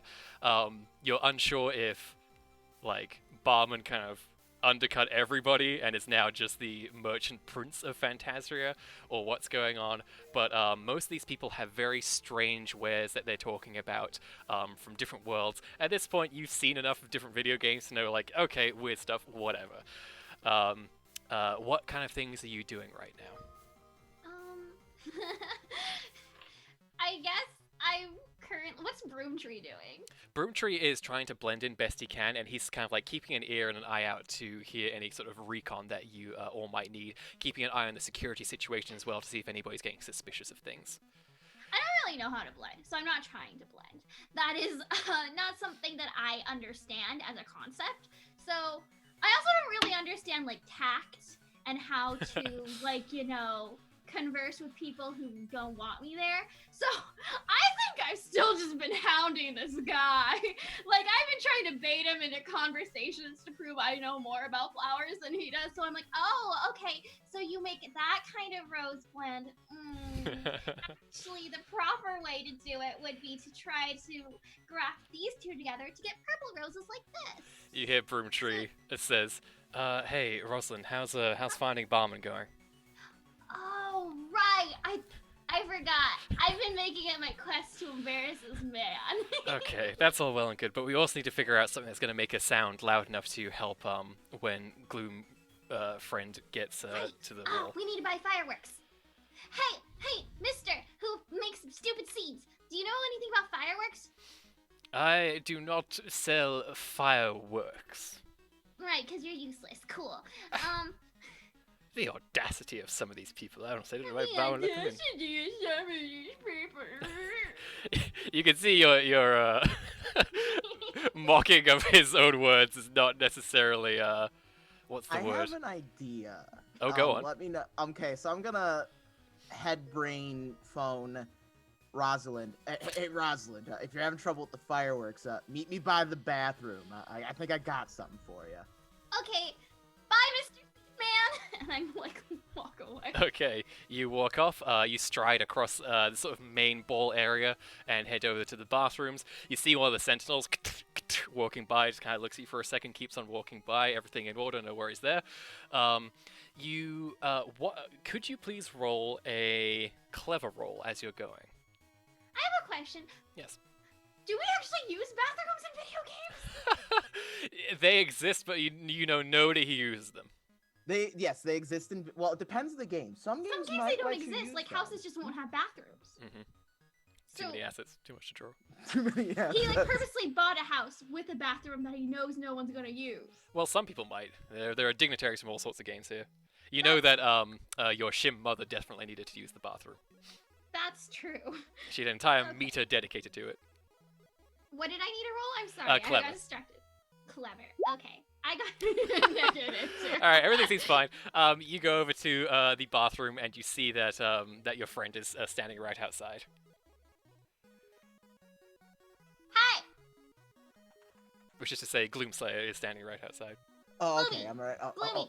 All right, come on. And I'm gonna have Rosalind duck into the bathroom really quick, and I'm gonna pull out from. my Rosalind, you inner immediately notice there's a lot of just blood, like a weird, like you thought you left the horror game behind, but apparently there's just some blood here. Don't pay attention to that. Look, and I'm gonna pull out the BFG 9000.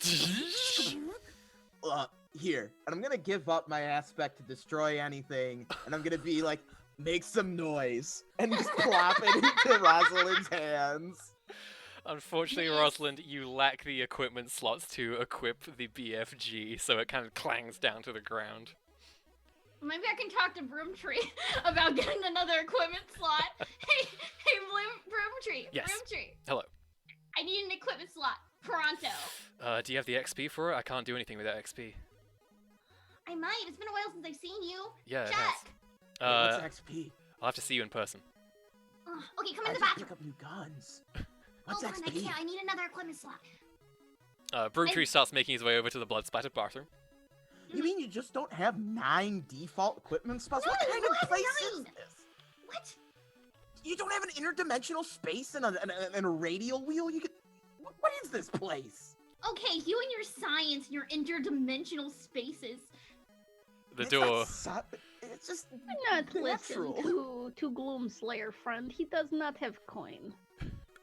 You don't have coin. Nah. The door opens and Broomtree arrives, immediately sees the blood everywhere, and just kind of looks at you, Gloomslayer, like... Not even 5 minutes, huh? Look, he was asking too many questions. What questions do you want to mint? I didn't like the way he was looking at me. Like he was about to sell me out. He knew what I was doing. Well, there's only no choice but to keep going forward. Rosalind, let's see your XP situation. And you quickly look at Broomtree's sort of inscrutable shop interface, and unfortunately, you lack the XP for any kind of level up stuff at the moment. And he says, "Oh, you're close, but can't swing anything at the moment." Oh, fine. Alright, well, you're gonna have to take your cannon back for now. Okay. Well. When I get a level up, though, I want this. If I had magic to this could be really cool. Yeah, there's a version of that. We call it the Unmaker. Yeah, it's in the special Nintendo 64 game that they made for Gloom. Cool, I want to make an Unmaker. Anyway, I'm gonna go find fireworks. You have fun, Gloomy Gloom.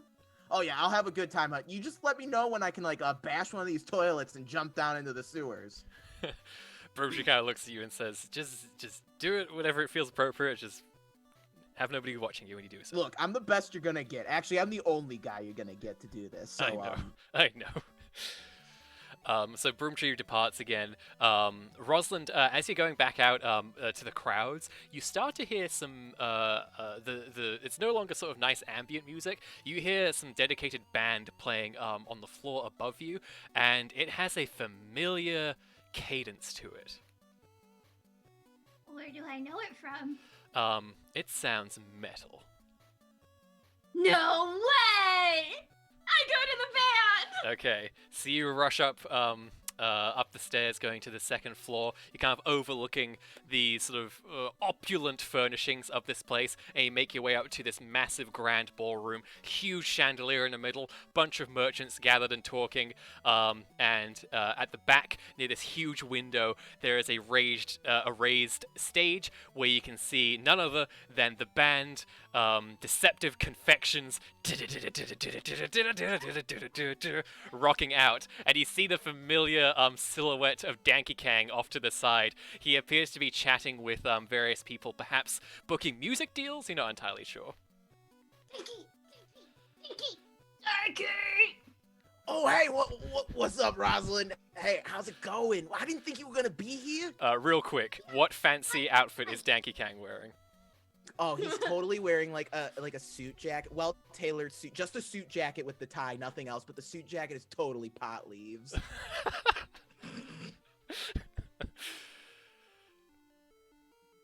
Dinky, I need fireworks. Do you know where I Oh. could get some? We pack a lot of pyrotechnics, my friend. You can That's see so Flambeau, the lead singer, is taking a break during a face-mating guitar solo and just goes, "Is that Rosalind? Hey, Rosalind! Hey! Whoa! What are you doing here? Procuring fireworks. Whoa! Wow! What do you need fireworks for?" It's just an after-show party kind of thing. Righteous. Mhm. Yo, I mean, there's DK, usually can we stuffy set him up? We people. got a bunch of pyrotechnics. Yeah, I got it covered. Look, All right. look. I gotta get back to singing. It's beautiful seeing you again, Rosalind. Wonderful seeing you. You're killing it. Rah! Meanwhile, in the bathroom, there's just Gloom Slayer, just like hearing fate metal music. Must remain. Oh! some other sort of merchant comes into the bathroom and kind of steps on the blood and goes, "Oh, how gauche," and just kind of like goes into an adjoining stall. And just hears you going, "Ugh," just like, "Are you all right in there? Do you need some toilet paper?" Rip and tear. Oh. So that's a no on the toilet paper then. And then I'm gonna just kick down a stall door and just rip a toilet out of the ground and just. All right, give me a forceful roll. Great game. So when do I invoke my aspects? If again? you would like to increase your roll by 2 or re-roll it, you can invoke it with a fate point. Oh, that's all good. I'm just gonna roll the base roll. Did I press the roll button? No, I didn't. Let's go. Forceful. Bam! Easily. 4. You slam the door down, it like buries this one person who's just like, "Oh my!" Who's just buried under this stall door now. You grab the toilet and just throw it behind you. It smashes into the mirror behind, just shoots up water in your face, just against your helmet. You don't care, you're not phased. And like, there's not really a big hole, so you kind of like curb stomp a bit more, as though there's a demon's head underneath your foot. And you make a nice big enough opening. You do hear outside, however, the sound of a robotic sentinel going, responding to the sound and quickly coming your way. As I'm about to jump into this like crater toilet sewer entrance that I've created, I look back to the dude that I just kind of tossed out of the stall. Blood is red. It's usually internal. Minecraft's pretty unpopular, but gloom is eternal. I don't understand what's happening to me. And I just jump into the hole. Okay, I created give in me the a quick bathroom. roll to see if you can get out of there before the sentinel shows up. Oh, this session is just something else. Negative Alright. 1. Oh no. If you would like, you can invoke an aspect to change that. I'm gonna invoke my rage aspect Love to make that change. All right, go ahead and spend a fate point, and that gives me 1. Boop. And Alright, you can either reroll or add 2 to that. We're gonna just re-roll because I actually have a decent quick score. All right, never mind. Another -1. Good to know. Okay, we will cut away from this as we leap back to our lovely merchant Kashida. What are you doing right now? I forgot. I rolled a 3 to. I rolled a 3 for something. Forgot what I was doing. That was to avoid the gaze of the sentinel, or eavesdrop. No, it was to steal the artifact. Okay. So you stole the artifact, you eavesdropped. So what is next for Kashida? Now I need to find a code. I'm going to assume that they keep the code where they keep these forbidden potatoes. And I'm going to try to find the spiked tower. Okay. Do you kind of just like mosey around, sort of keeping an eye out? Do you ask people? What method do you use to sort of find this place? I'm going to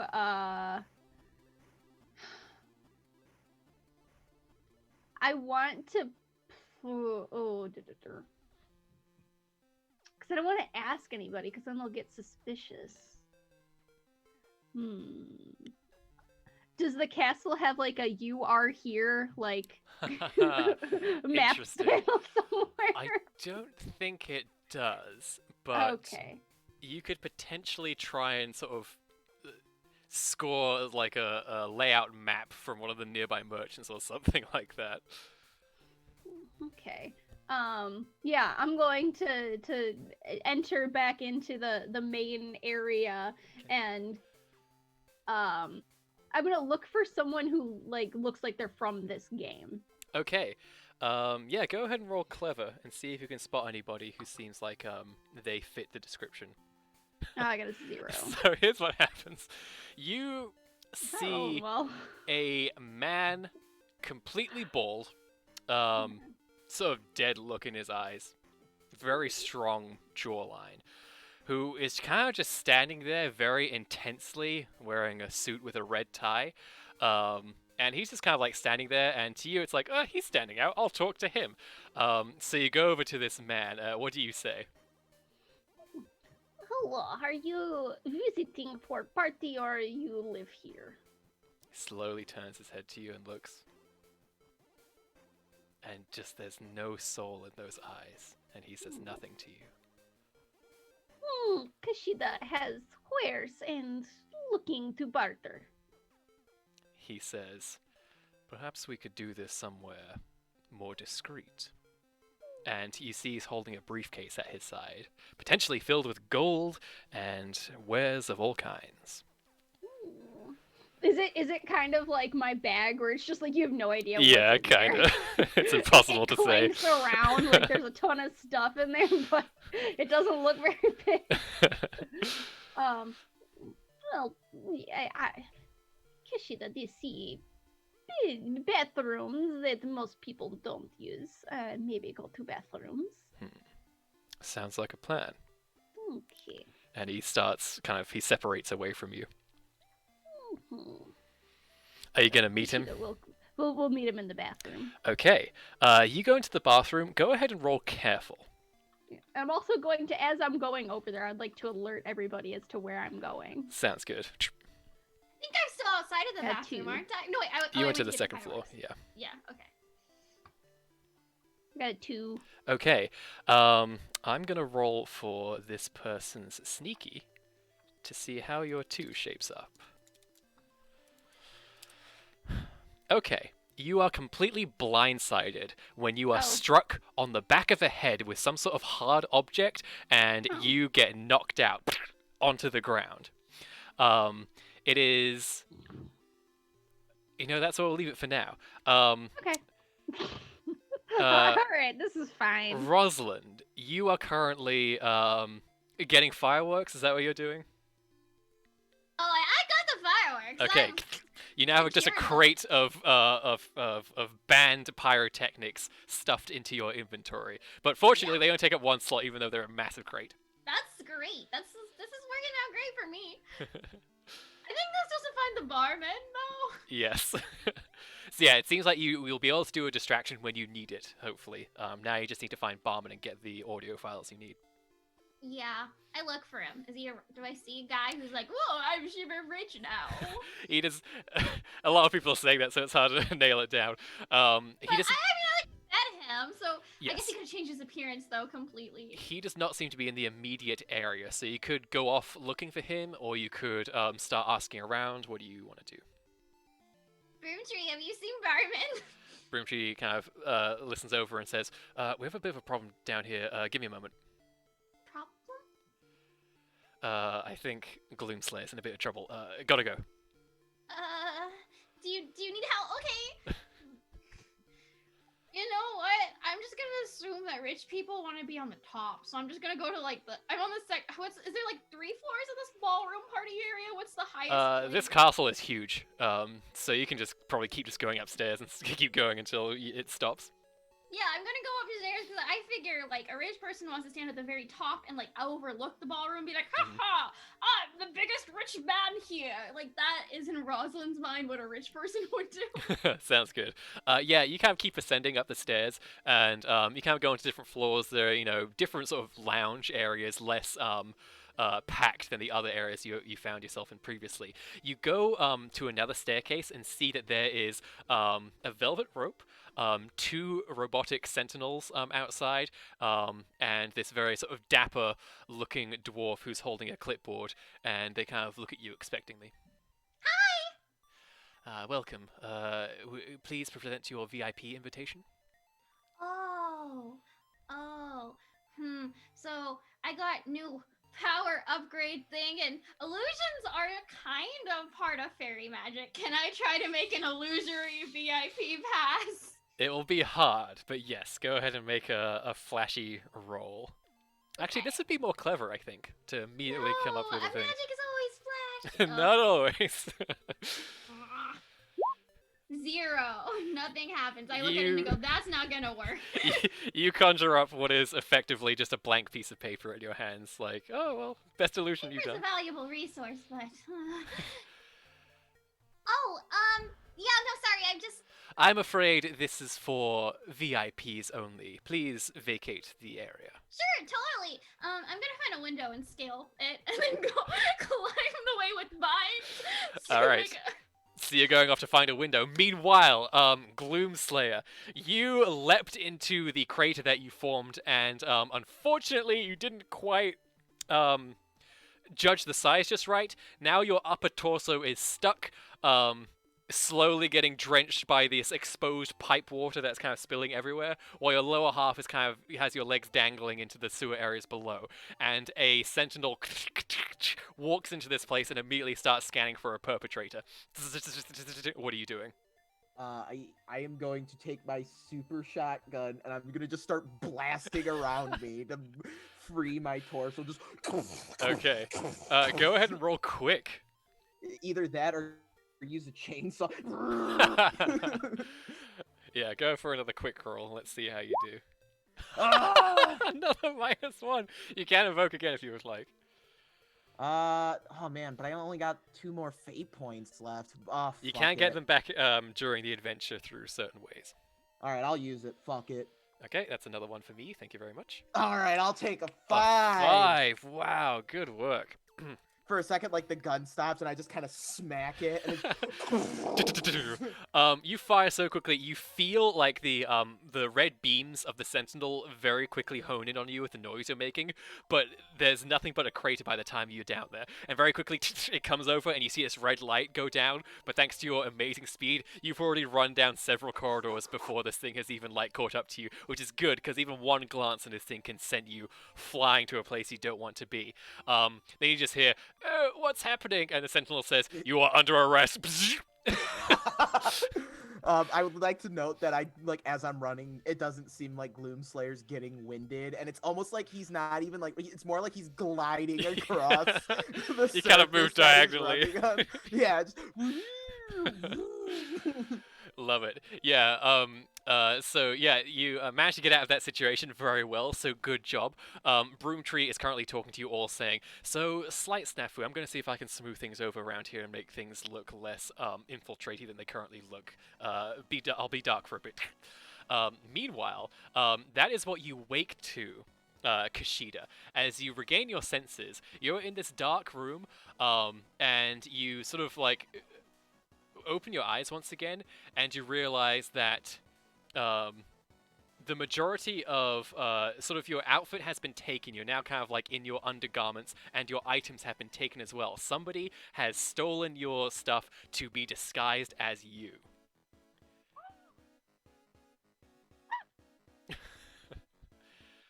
This is very rude. It's a good thing that my inventory resets every day. Still, this is quite troubling.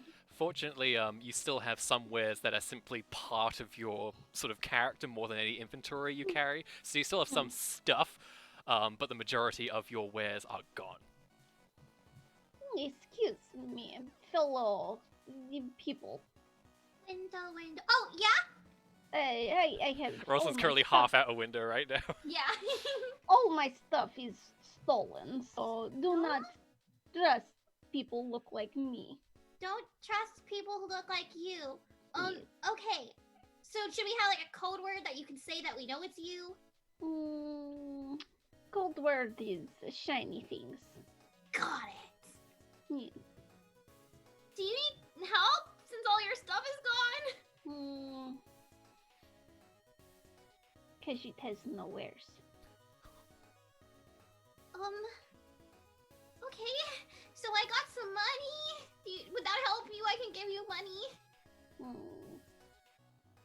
Quite only good if Kajit has wares.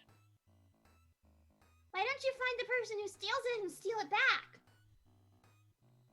May need strong bodyguard friend for that. Where did the gloom guy go? I think he's in the sewer. Actually, I'm pretty decent at beating people up if you want me to beat someone up for you. Okay, very well. And in return, I give you a free name change. Like my name? Well, you give it to someone else, maybe. Exchange for a favor. Sure. Okay. I'll come back and you can point me at the guy I'll beat up. I come back through the window. You are halfway out, and it's like, okay. And good thing too, because you hear a sentinel turn the corner at that exact moment, so you almost got caught, and you just like, and it kind of looks at you, and just goes, "Have a nice evening."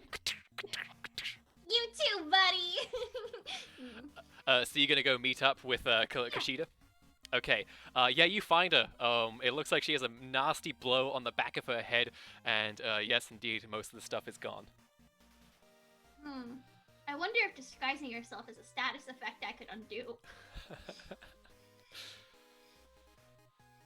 I guess. Okay, so we need to get your stuff back before anything else. I'm gonna go. Can you tell me what the person looks like? Yeah, maybe you look like me now. Was a bald, scary man with Bald, briefcase scary before. man. Alright, wait here. I'll go find him and drag him back. Or I guess I'll find you and drag you back. Actually, wait, code word! Code word. Yes, it's shiny things. Right, okay, you are you. And then I guess I go and I'm gonna look around for her and also also try to look to see if anyone has a status effect of disguise up. Interesting. Okay. So while you're carefully looking for this, go ahead, roll careful. I don't carefully look. I very, very loudly look around. I'm doing the opposite of careful. I think I'm gonna grab the mic from the lady. Oh, like yes, and from ask to Flambeau. borrow it. And I'm gonna be like, excuse me, if the person who stole my friend's stuff and face could come out right over here, that would be really great. I know what you look like right now, you cat face stealer. There's a shock from the audience, but nobody seems to immediately come forward. Just like, oh, theft. Who would do such a thing? And then I'm just gonna hold the mic up and just be like, uh-huh! Yo, so you're gonna continue to hide! You see a sentinel's head kind of cranes over in your direction for a second. I smile at them, and I'm just gonna like, how far can the mic go? Can I go into the crowd and It's start, got a long pointing? cord. Oh my Yes, you God. can. Yeah, I'm taking the mic and I'm interrogating every person. So you can looking absolutely roll flashy to try and find this person now. that I changed my strategy to be. And it's fair to say a lot of people know know this person now. Okay, a 5. That's extremely good. Weirdly enough, you kind of like your boisterousness of your inquiry seems to make at least a couple of these people uncomfortable. And one of the merchants comes forward, a little crocodile man, kind of cartoonish looking. He kind of looks at you and says, "You say you're looking for a cat? I think I saw one crawling up in those rafters earlier." The rafters? Yeah. Okay, I make a flower ladder. Okay, you make a flower ladder and a sentinel comes over and just puts a massive robotic arm in front of you and says, "Please do not desecrate the master's abode. Thank you. Have a pleasant evening." Okay, what about the rat up there? That's desiccating the master's abode. There's a rat in there, a person cat rat. Head cranes up. You see like big scan lines shoot out of its helmet. Nothing found. Have a pleasant evening. You're bad at this job. And I guess. How am I gonna get to the rafters? If you'd like some time to think about that, we can leap back to Kashida. Is there anything you're doing right now? Or are you kind of waiting for Rosalind to solve this mystery? I'm going through my inventory at the moment and counting my coins. Okay. Just in the middle of the bathroom floor in my underwear. Yeah. There's definitely like some random merchant who comes in and she's like, "So what game are you from?" I am from Minigame. Maybe Dream of Sky, you remember. Ah, yes, I've heard of such things. I think several people are from here are from that. It's apparently many different versions exist. Yes. Anyway, I just need to use so I'm just going to skirt around. Actually use it. Very interesting. Listen, some of us have needs. Meanwhile, Gloom Slayer, you are in the maze-like sewers. How are you finding your way through this place? What are you doing to pathfind? Blasting through the walls. All right, that is a forceful way to solve a maze. Go ahead and I'm roll just like, forceful. every wall I encounter just Love it. punching, kicking, shooting. Amazing. All right. That's a 3. That's a 3. Okay, so you kind of like blast your way through a few walls. Some of them prove absurdly tough, reinforced even. It seems like this barman fellow has spared no expense even on the sewers of this place. So you kind of like crack a few walls here and there, but you'd fail to actually burst through any, and mostly leave a lot of scratch and cracks in your wake. Wait, who makes adamantium or ceramite sewer passages? I guess this guy's a little smarter than the demons. Not just stone around here. I guess we're gonna have to do this the old-fashioned way. And you hear Broomtree chime in and says, "Gloomslayer, how's it going? Not good, friend. I'm a bit lost right now. Is there anything I can do to help?" And I'm gonna look around and try and get my bearings. Okay. Why don't you just roll clever to see if you can sort of figure out what's where you are and where you need to go. That's a -1. Yeah, you're just in a dark kind of stinky place. You don't know how you got here or where to go. You know what? I'm gonna just walk in a direction and hope for the best. Perhaps you If I can... encounter bad guys, that means I'm going the right way, right? That's true, but also be careful engaging them. Is there anything you can leave behind as a trail to maybe keep your path that you've blazed marked?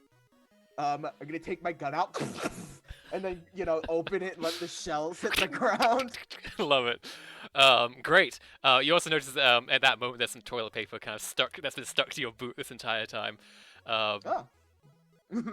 But yes, you kind of like empty these shells onto the ground and use those to kind of like keep moving your way through this place, but it's going to take a while with a -1, unfortunately, to find your way through.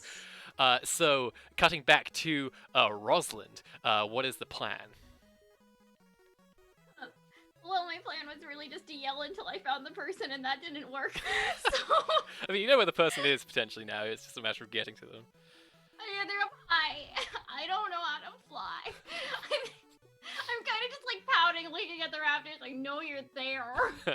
You do notice looking up that like they lead to sort of different areas beyond the room you're in, so they could potentially be accessed by like a stairway or another room somewhere else as well. Oh, so I can find another window. Would you like to climb out a window to see if you can get up there Yeah, that way? I'm gonna go back to climbing out windows. All right, Ralph please. is doing a great job at distracting the inside of the party by yelling at not actually solving anything. Roll sneaky to see if you can sneakily climb your way up this place. I'm so sorry, my earphones. Roll sneaky.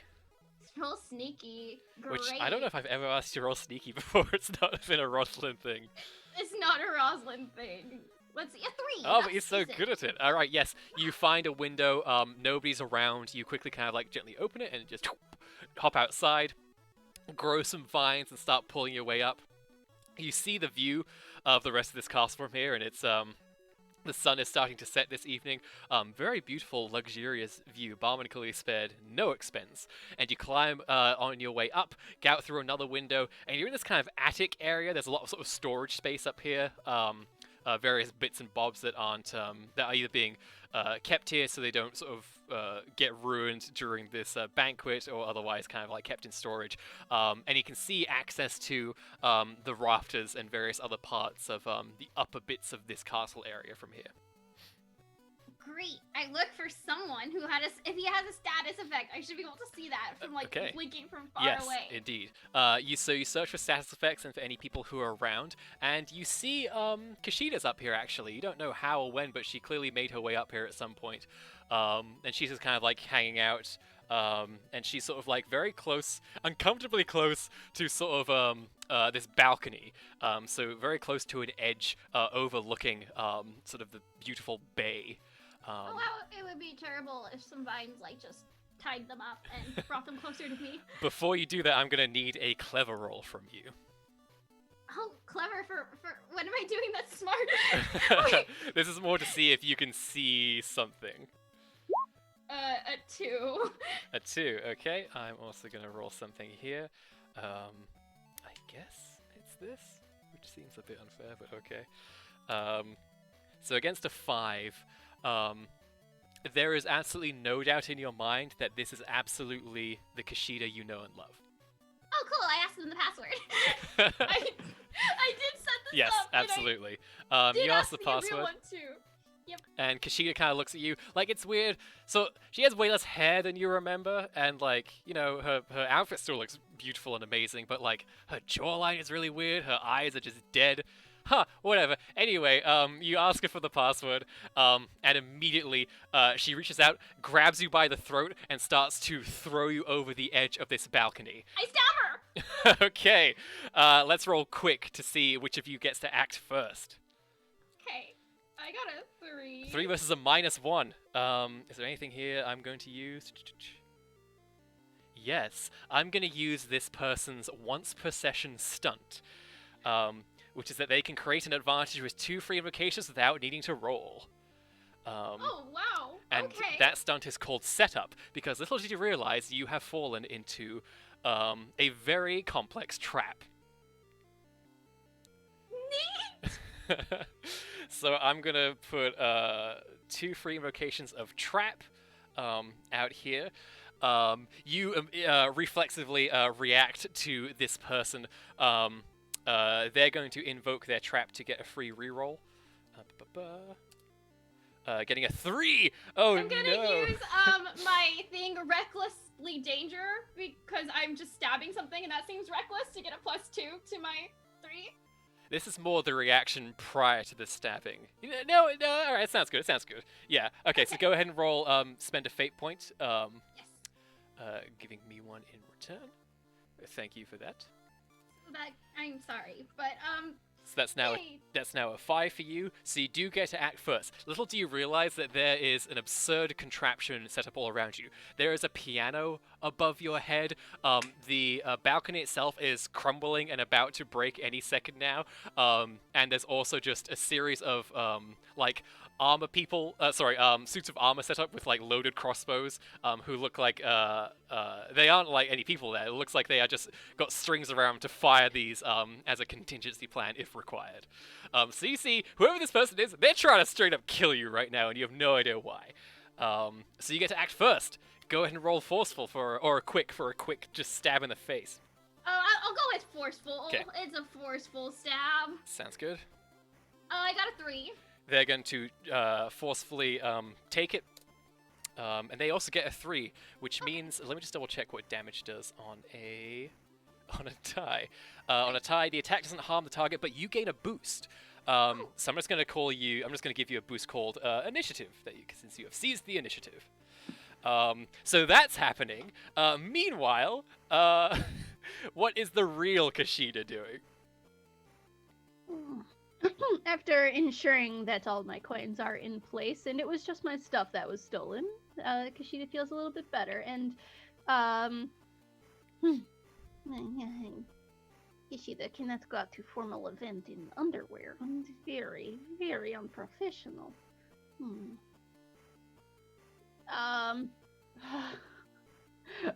Is there anything in this bathroom that could be turned into formal wear? There is another lady in this bathroom with you.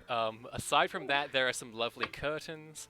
Okay. There's a lot of just stuff draped over things. There are towels you could potentially try and fashion into something. There's toilet paper. If you want to go that far. I'm going to steal all the curtains. Okay, just like you go next and they just disappear. Just you're so quick at just stealing them for the video inventory. And I would like to fashion them together into like makeshift robes. Wonderful. Yeah, you do see you kind of swirl them around a little bit. And how do you think it looks? Do you think you did well, or is it a bit dodgy? It probably looks the equivalent of like when people use bed sheets for toga parties. Yeah. Oh, yes, absolutely. Yeah, you think it's possible. It's not something you would make deals of a lifetime in. Yeah. He's good enough to find old clothing.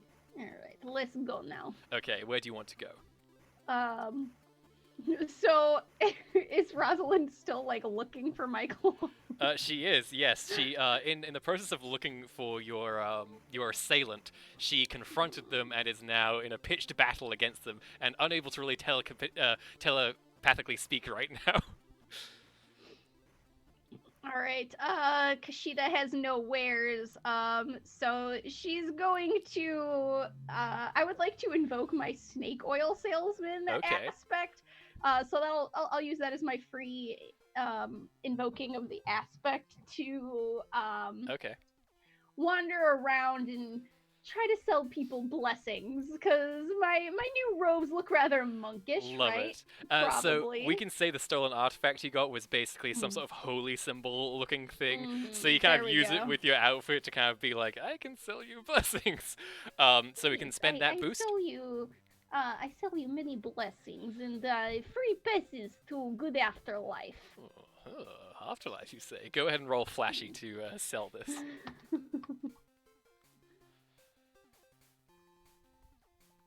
Oh no, -2.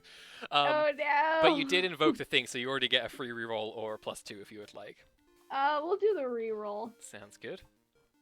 Okay. All right. Better. Some people like are a little bit interested, but with the sheer amount of stuff other people are offering here, what you're offering is a little niche for most people. His indulgences. Forgive one of your sins immediately. I don't know. And one of them kind of like starts looking at your outfit like, nobody It's seems. traditional clothing from where I come. Just very religious. We do not believe in needles and thread. One of the people kind of like looks at you and goes, sort of like taking pity on you, says, "All right, I can maybe we can make some kind of deal. What are you thinking?" One gold piece for indulgence. Bigger sins cost more gold. All right, for the entertainment at the very least, and kind of flicks a gold piece your way. Ding. Yes, next sin is free pass. You do sinners, please. Oh. They kind of just walk off with a plan.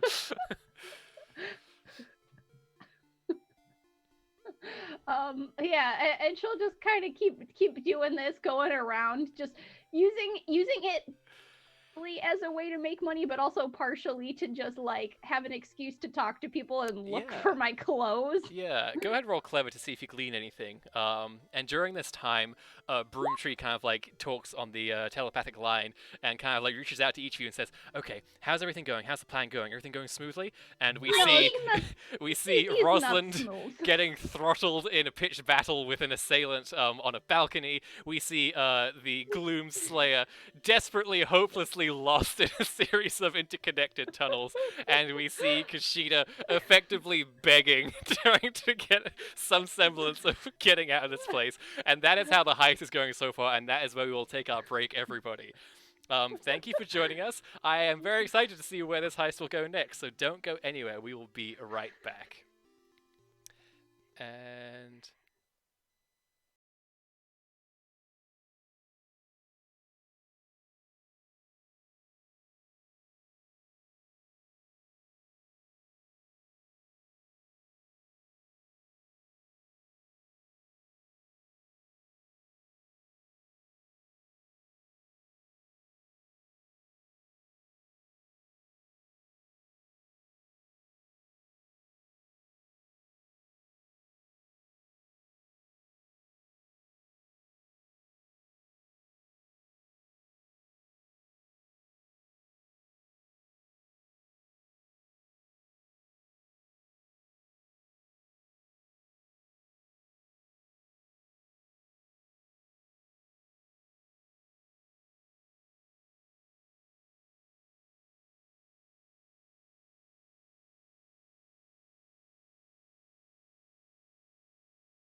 We're back, everybody. Thanks for joining us again. For those of you just joining us, we are in the middle of a heist in a video game.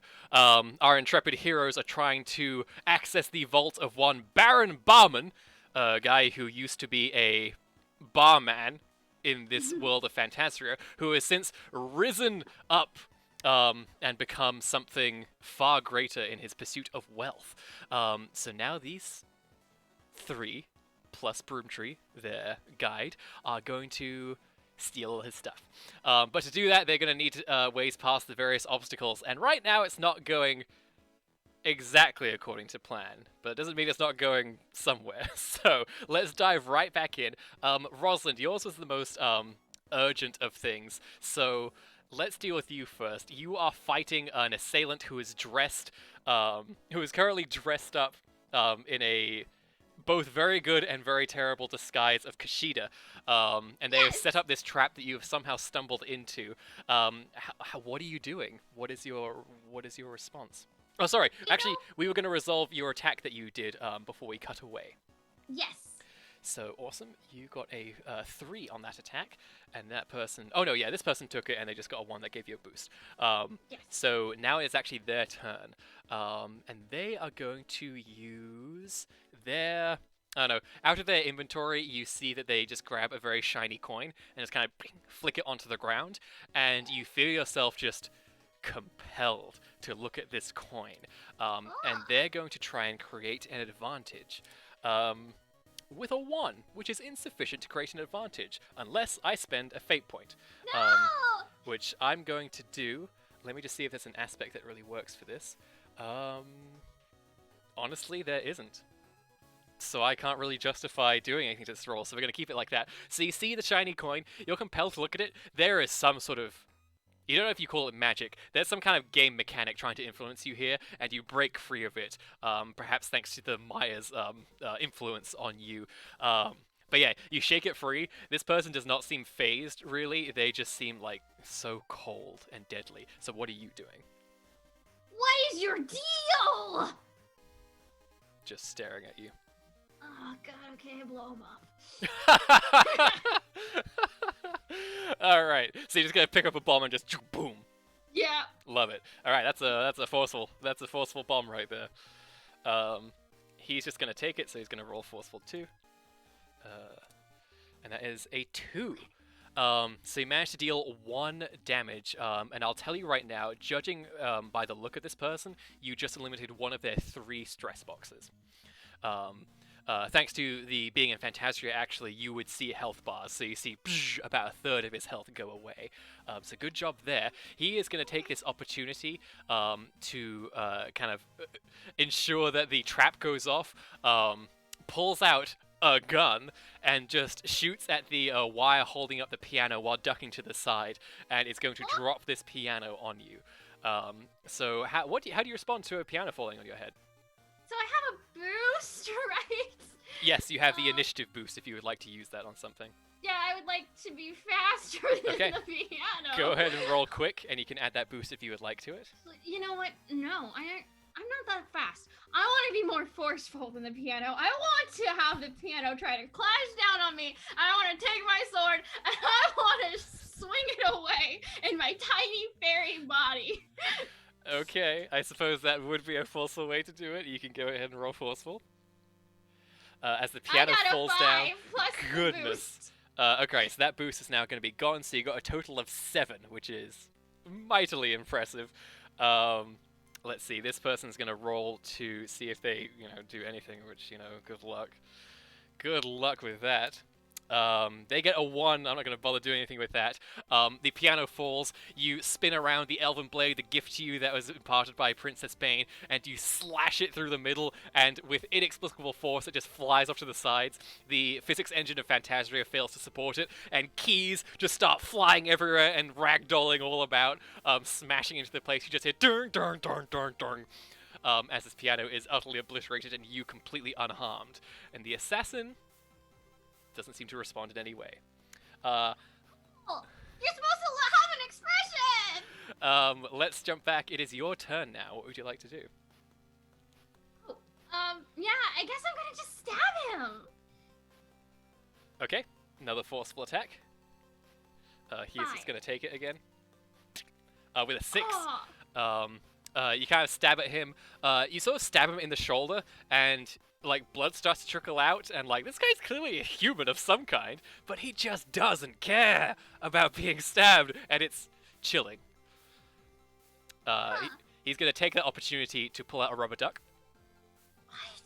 and then presses something, beep, and then throws this rubber duck at you. I'm gonna need you to defend yourself from an explosion that happens. Never defended myself from an explosion. How does adding more explosives work? Can I just throw in bombs at his bomb? I think the Phantasmagoria physics engine is balked enough as it is with that piano. Okay, I guess I will try to create some flowers to protect me. Okay, so a nice sort of barrier. You can do flashy or forceful to defend yourself there. I think forceful is my best bet. Oof, that wasn't great. Okay, this person gets a 2. Okay. I'm going to Okay. invoke their everything is a weapon aspect to get a +2 to my roll. So it's going to deal 2 stress to you. I am going to use inconsistent sizing to shrink down and make it harder to hit. Okay, so you're going to add 2 to Yep. your roll. Yep, I'm going to need a fate point from you, that's fine. and I'm going to add to the instability. That's As not you as fine. Employ your glitch, just 1. Curses. Okay, that's great. Curses. Alright, so this battle is ongoing. It seems like these two forces are quite well matched. Let's cut to the Gloom Slayer currently maneuvering through the sewer tunnels underneath this grand castle. You've been moving around for what feels like way too long. You feel like whoever put this place together should have done a better job, and you get slightly distracted looking for secrets a couple of times, and you don't find anything very useful. But Oh, I was hoping to find a little little bobblehead. little bobblehead of myself, a little Funko dude. Unfortunately, you find no such thing, and eventually you find that you come to an area that you recognize as sort of the quad roads of the place you were meant to be, where you need to set up your explosive device to infiltrate the maintenance area of the trap. So now all you need to do is wait for the go-ahead that the distraction is in play. All right, I'm gonna just kind of start placing the bombs on the area I need to blow up. Just kind of like, They glow with a fairy magic. and then I'll all right, just give me the signal. We're ready to go sky high. And Broomtree kind of says, looking kind of like, you don't know where he is right now, but he says, okay, the infiltrator is in position. How's that distraction coming along? Hello? Anybody? I'm currently fighting a scary man! And that's all the lot of you can hear from Rosalind. Meanwhile, There's big fight happening. Please, maybe adequate distraction. Oh, Grant Ellis, thank you so much for the raid. thank you, That's- Grant. That's Welcome. another one for us, folks. Thank you so much for Yeah. joining us for Awakened Pixels. Welcome to the video game heist. Okay, so Kashida, what are you doing while all this bedlam is happening? Kishida's going to. She's not getting very far selling her indulgences, so she's going to keep essentially like pretending to shill her snake oil, but she's going to wander around just trying to find out where the heck this spiked tower is where they keep their potatoes and potentially a code. Yes, through sheer serendipity, you managed to find sort of a exterior sort of long bridge that leads out to this big tower, and you can see there is a large sentinel standing guard in front of it. And when you kind of happen to wander near, as you are chatting with some other guests in this place, the sentinel looks forward and says, "No entry permitted. Have a pleasant evening." Yeah, but I must sell indulgences. You wipe sin clean free. Only 1 gold per small sin. No admittance allowed. If you have a grievance, please talk to the head of security. Have a pleasant Oh, evening. Is not grievance. I am forgiving sins. The robot kind of like rotates his head a bit, like, I can't comprehend these philosophical things. Have you ever, maybe hurt someone in anger? I only follow my protocols. But Feelings do not come maybe- into it. But do you ever hurt people? Maybe Yes. kill, murder, those things. I keep my master safe. Yes, well, unfortunately, I must inform you that murder and hurting people is sin, and thus, if you want to maybe not have sin anymore, you must buy indulgence. I must buy indulgence. How do I buy indulgence? You must tell me how many sins you have. It's very difficult to I have determine. 379,000 sins. You know what? I count you deal. I take 200 gold. I mean, you all sins go away forever. Sentinels do not carry gold. I am doomed to be sinning forever. You know what? Oh, God. Maybe we can exchange. Oh, God. You know what? Favor for favor. I forgive every single sin you ever committed. And you let me through door. Roll clever. To try That and was so good. though. outfox this sentinel I got a roboid. 2. Okay, I'm gonna tell you right now, 2 won't do it. So do you want to do anything to alter that, or are you Yeah, I'm gonna invoke Snake Oil Salesman Okay, to get a perfect. +2 to it. Sounds good. A 4 will be enough. So go ahead and spend a fate point. Actually, I'm gonna Okay. give you one back because you just made a hell of a sales pitch. So you don't have to do anything. That was so cool. I just like 1 second. I'm just like, wow, that was really great. So this creature before you kind of just like looks and just like head starts slowly rotating. You just hear a whirring happening inside this robot's body, like. Oh, bless you. Sins forgiven. Here is indulgence, and she'll pass off like, I don't know, like a piece of lint she found on the ground. My sins forgiven. Yes, you must to finish the deal. You must burn this token. I will burn this token. Yes. Just starts walking off, and moments later you just hear ah! As just a fire gets started somewhere. I must Yeah, burn and my I'll get sins. in. I must burn my sins. Do you make your way across the bridge? Yes. You just casually walk across because there's nobody to stop you now. Well done, well done. Meanwhile, Rosalind, back to your turn, I believe. So I need to get this distraction going, and I need to get rid of this guy. We're on a balcony. I have fireworks, so many. I'm gonna try to make a rope vine, attach it to something. I'm gonna try to tackle him, set off all the fireworks, and jump. Incredible. That's a lot of things to do, so we'll just call it quick, since you have to just kind of quickly do all these things at once. And this guy, as always, is gonna take it. Let's go with He gets a 2. quick. I'm 3. I'm going to get a 5 by using my reckless trait, since can't think of anything more reckless than jumping off a balcony and exploding fireworks while doing so. That's very fair. That's gonna cost again. Like that would cost a fate point, but like, I'll give you back immediately because like yes, that is a very, very Rosalind thing to do. So you conjure up a vine. You get this crate of fireworks and you just kind of like sprinkle it with some fairy fire, and then suddenly. They all start going off. This guy kind of like pulls out a kitchen knife and starts like hacking at you, but before you can do anything, you tackle him off. Your size resize is just enough to give you enough inertia to do it. Both he and you start falling, and there's just a few moments of falling through the air, and then as so many fireworks start going off in extremely close proximity. Suddenly over the telepathic link, Gloomslayer, you hear, okay, that's the signal. Go, go, go. Well, and I would like to drop him now and try to swing back and not die. Okay. All right. As I get the signal, I'm going to blow a hole in this wall or doorway. So I'm Alright. just, as I hear it, I'm just like, all right, sweet. All right, go ahead and roll forceful Yes. to blow up this wall.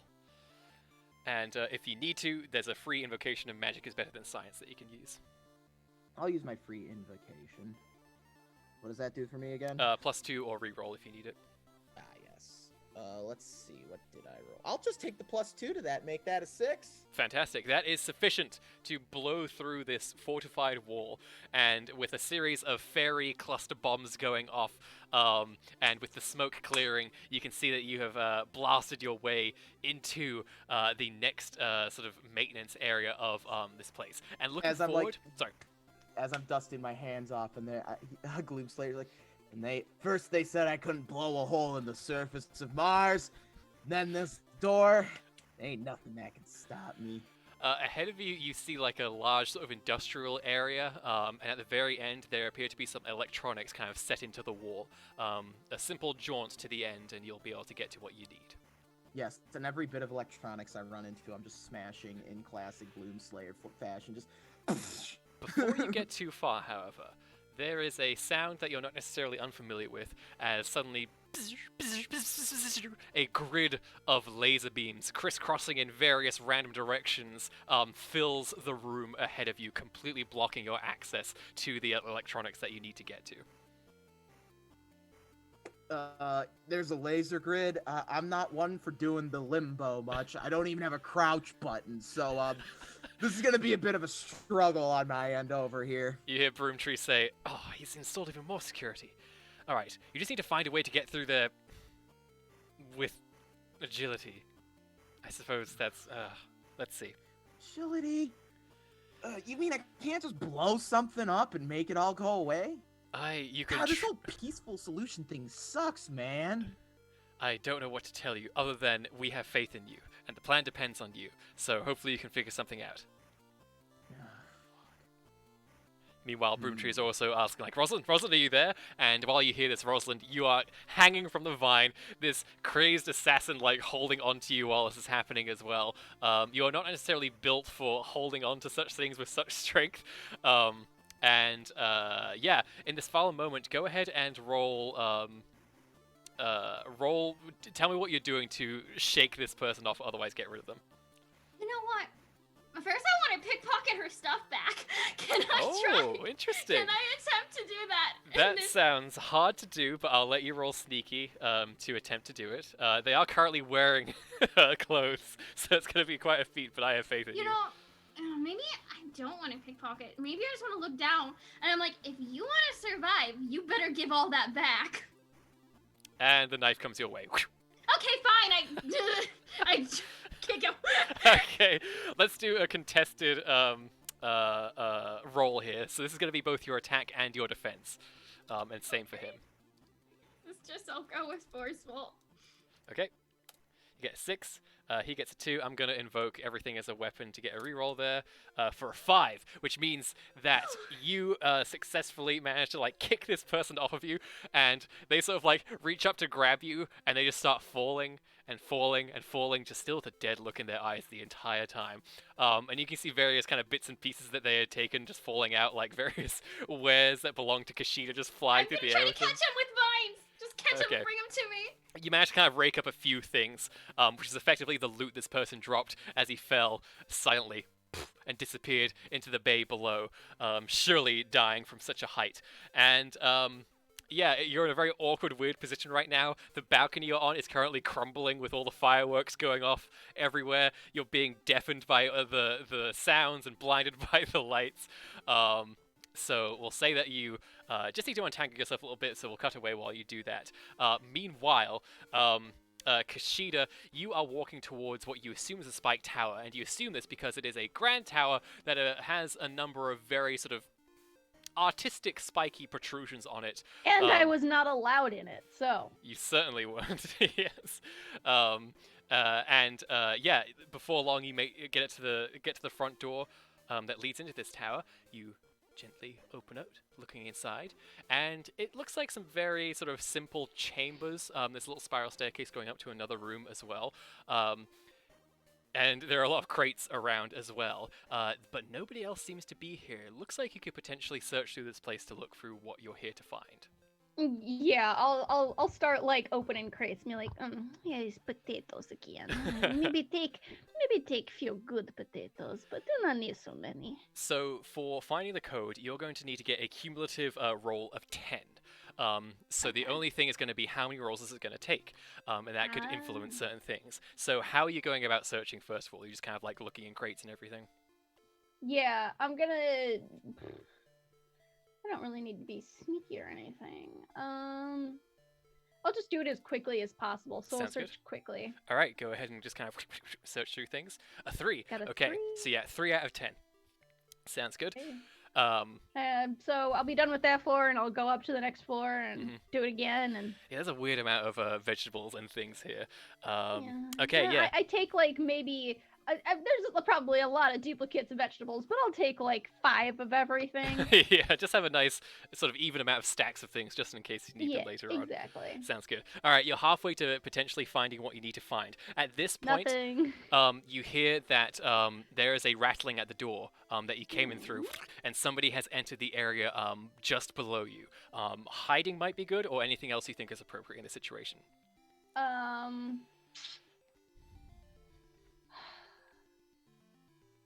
Are there any windows?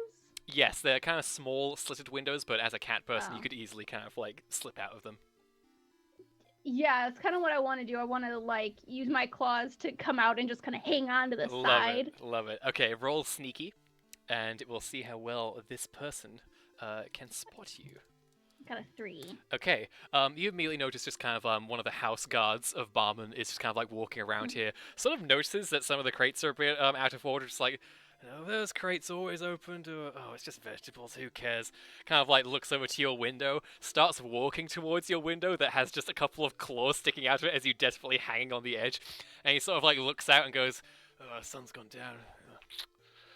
Alright, back to it, and turns around and does not seem to have noticed you.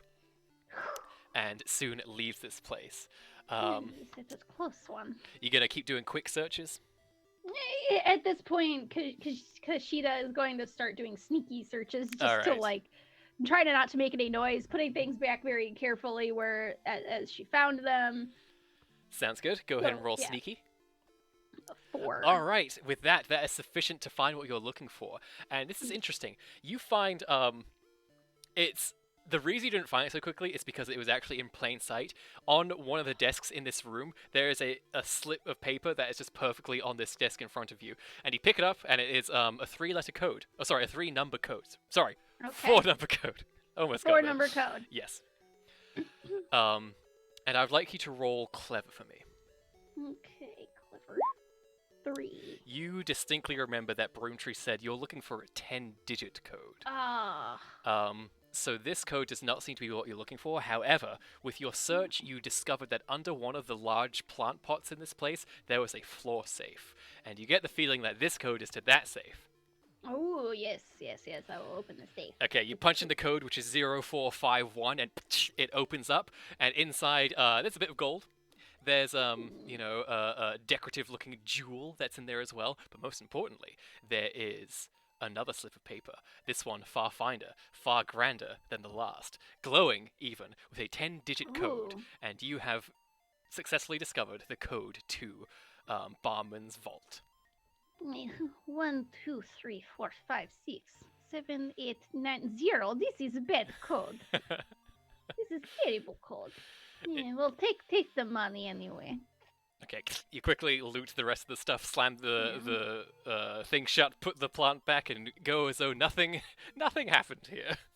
Yeah. If I look out onto the bridge, is there someone else standing there now? Did someone else take the post, or is it still clear to walk by? You don't immediately notice anything, but you get the feeling like the guard might have been a bit suspicious if the sentinel wasn't there anymore. The thing that distracts you the most right now is the insane fireworks display happening a few sort of sections of castle away from you right now. You get the feeling there's a lot of eyes looking out in sort of that general area at the moment. Ooh. Okay. Yeah, I'm gonna try to sneak back in. I don't want to take the standard way just because I feel like that would be too conspicuous. Sure. So I'm being a very agile cat person. I'm going to try to like scale the side of the wall to get back in, like climbing through another Oh, love window back to the Excellent. hallway. All right, roll sneaky, and we'll come back to that. Meanwhile, Rosalind, you haul yourself up back onto the balcony. You're a little bit singed, a little bit hurt, but otherwise you kind of managed to survive your assailant. You look at the loot that you got, and it's a lot of your friend's things, but also a mysterious note there as well. And looking at it, you realize that this is an assassination contract. And it basically it basically asks this person, this mysterious assassin, to take you out, Rosalind, by name, and to ensure that they pluck your wings from your body for delivery. You get the feeling an alchemist was trying to gather your ingredients, as it Well, were.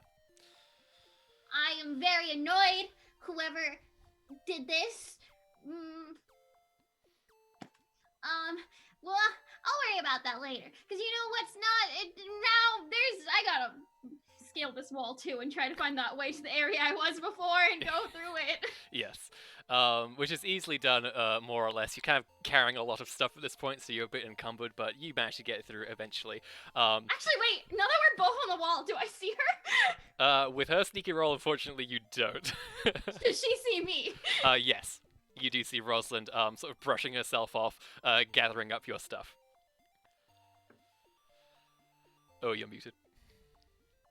I'm gonna go meet Rosalind so I can retrieve my stuff and take off my toga. With your cat claws, you easily scale the side of the sort of very bumpy exterior castle wall and meet up with her on this kind of raised area. Hello. You know what? That name token change might not be a bad idea anymore. Oh, okay. Here you go. Is a new name. You can have I give you 7 letters. 7 letters. Sounds great. You can. The Contract is for someone named Rosalind. My name's not gonna be Rosalind anymore. Maybe change Rosaline. Rosal. Oh, I like that. I like that. Okay. For instance, of just 1 letter, but it makes exception. Exactly. I changed my name to Rosaline. Okay. Boom! It happens immediately. You spend your name change token, and your name has been changed. I'm going to increase the instability because you're an important character who just got a very important pointer to them just broken. So that's going to cause some glitches. When I look at the contract, does it still say Rosalind? Does it still say Rosalind on it? Did my plan work? Given that the instability only increased by 1, I'm going to say that the game corrected itself to know that you are Rosalind. So yes. No. So now I changed my name for nothing. It's Do you have another okay. name token? I like my real name, actually. I mean, we can still call you Rosalind. It's fine. Oh, Okay. I guess. Hey, do you wanna? I don't know what your part of the plan is now, but do you wanna help me go talk to Barman? I was just gonna climb with some vines through the window at this sealed off area. And Wanna go? Broomtree checks in again and says, Are you okay, Rosalind? You've been out for a while. Oh yeah, apparently an assassin wants to kill me, but What? it's fine. That's terrible. Yes. Yeah, I know. Are you okay? Well, I'm not killed. Well, that's good, I suppose. Are you good to keep going? Yeah, we're gonna go. I met up with the. Ooh. Good work. Okay, so I have a 10-digit code to open thing. It's very bad password. Honestly, it's very bad. Oh, what was the We could have password? guessed. It's 1, 2, 3, 4, 5, 6, 7, 8, 9, 0. It's very, very, very weak. Oh, barman, buddy. It's very weak password. It's not good. But maybe we go find this barman. I And, know where he is, because he had a red gate, and it was capped off, and I bet we can scale through, and we can just crash through the window and be like, ha ha ha ha! But like far away where barman won't see, and then we can just walk normally by. I guess we don't have to crash through the window, we could just open the window. yes, it's fair. Sorry, I I'm take really my used clothes to just- back now, thank you. Oh, okay, here you go. Did he drop the clothes, or did I just? It was get- part of the loot he dropped, yeah. Yeah, here's your clothes.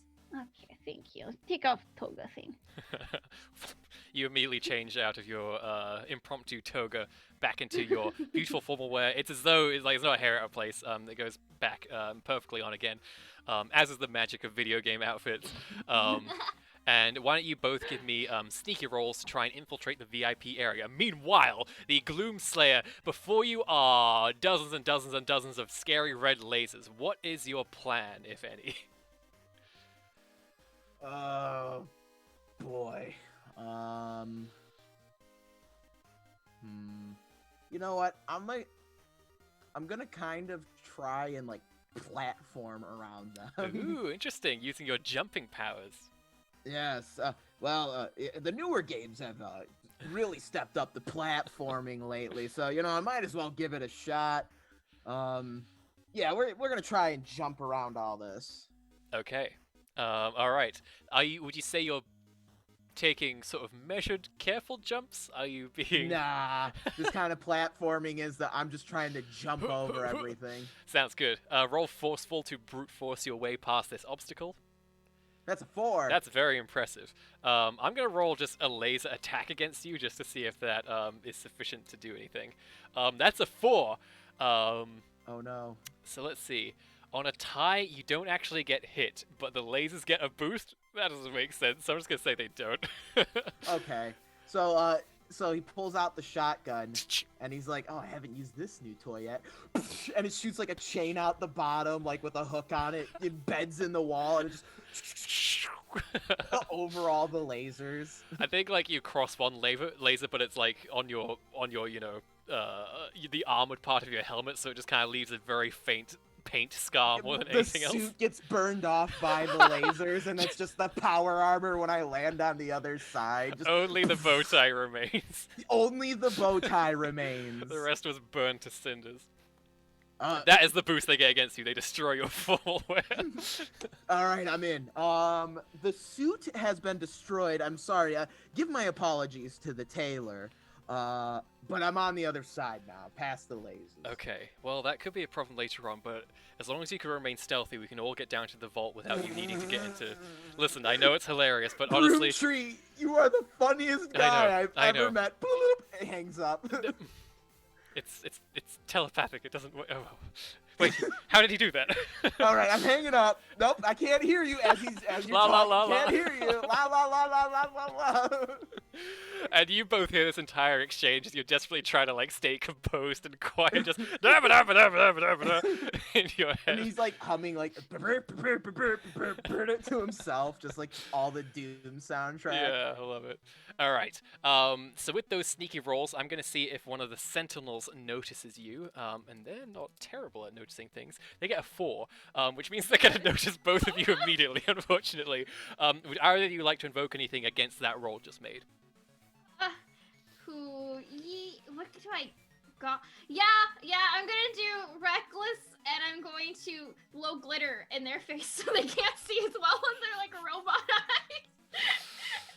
This is going to be extremely hard to pull off. I really wish I had replayed Like, I'm justifying it, like why I'm giving it a negative. Yeah, so at yeah, least yeah. one of us can get by safely. I'm still gonna be caught because mine won't be strong enough, but I can get That's her. true. Okay. through. What's So up, I'm Abby? just gonna be a distraction. Oh, I'm just wishing that I rewrote my pocket sand stunt better. You have a pocket sand stunt? You can change it right Yes. now if you want to. Like, Well, I had one freewheeling. per encounter. You may reduce an attack roll against you by 2. I but- mean, a perception roll of you seems also appropriate for pocket sand. Okay.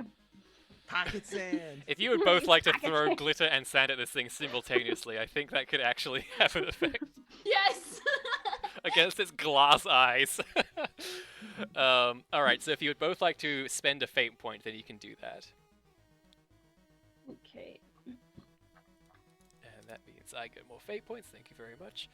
All right, so this sentinel creature goes to spot you, and apparently it needs some kind of line of sight before it can banish you with its special powers. So it's now just covered in all this grit and dirt. And at that point, it just goes, "Alarm! Alarm! Intruders detected in the VIP lounge! Alarm! Alarm!" And you hear a bunch of Not sounds of good. things moving your direction. Go. And this one's kind of like stumbling around, like, "Alarm! Alarm! Alarm!" but cannot follow you right now.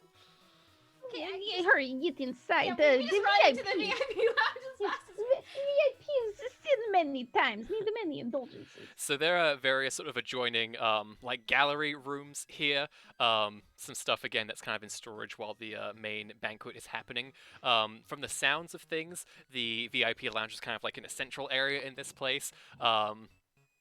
would you like to sort of burst into that place, sneak by?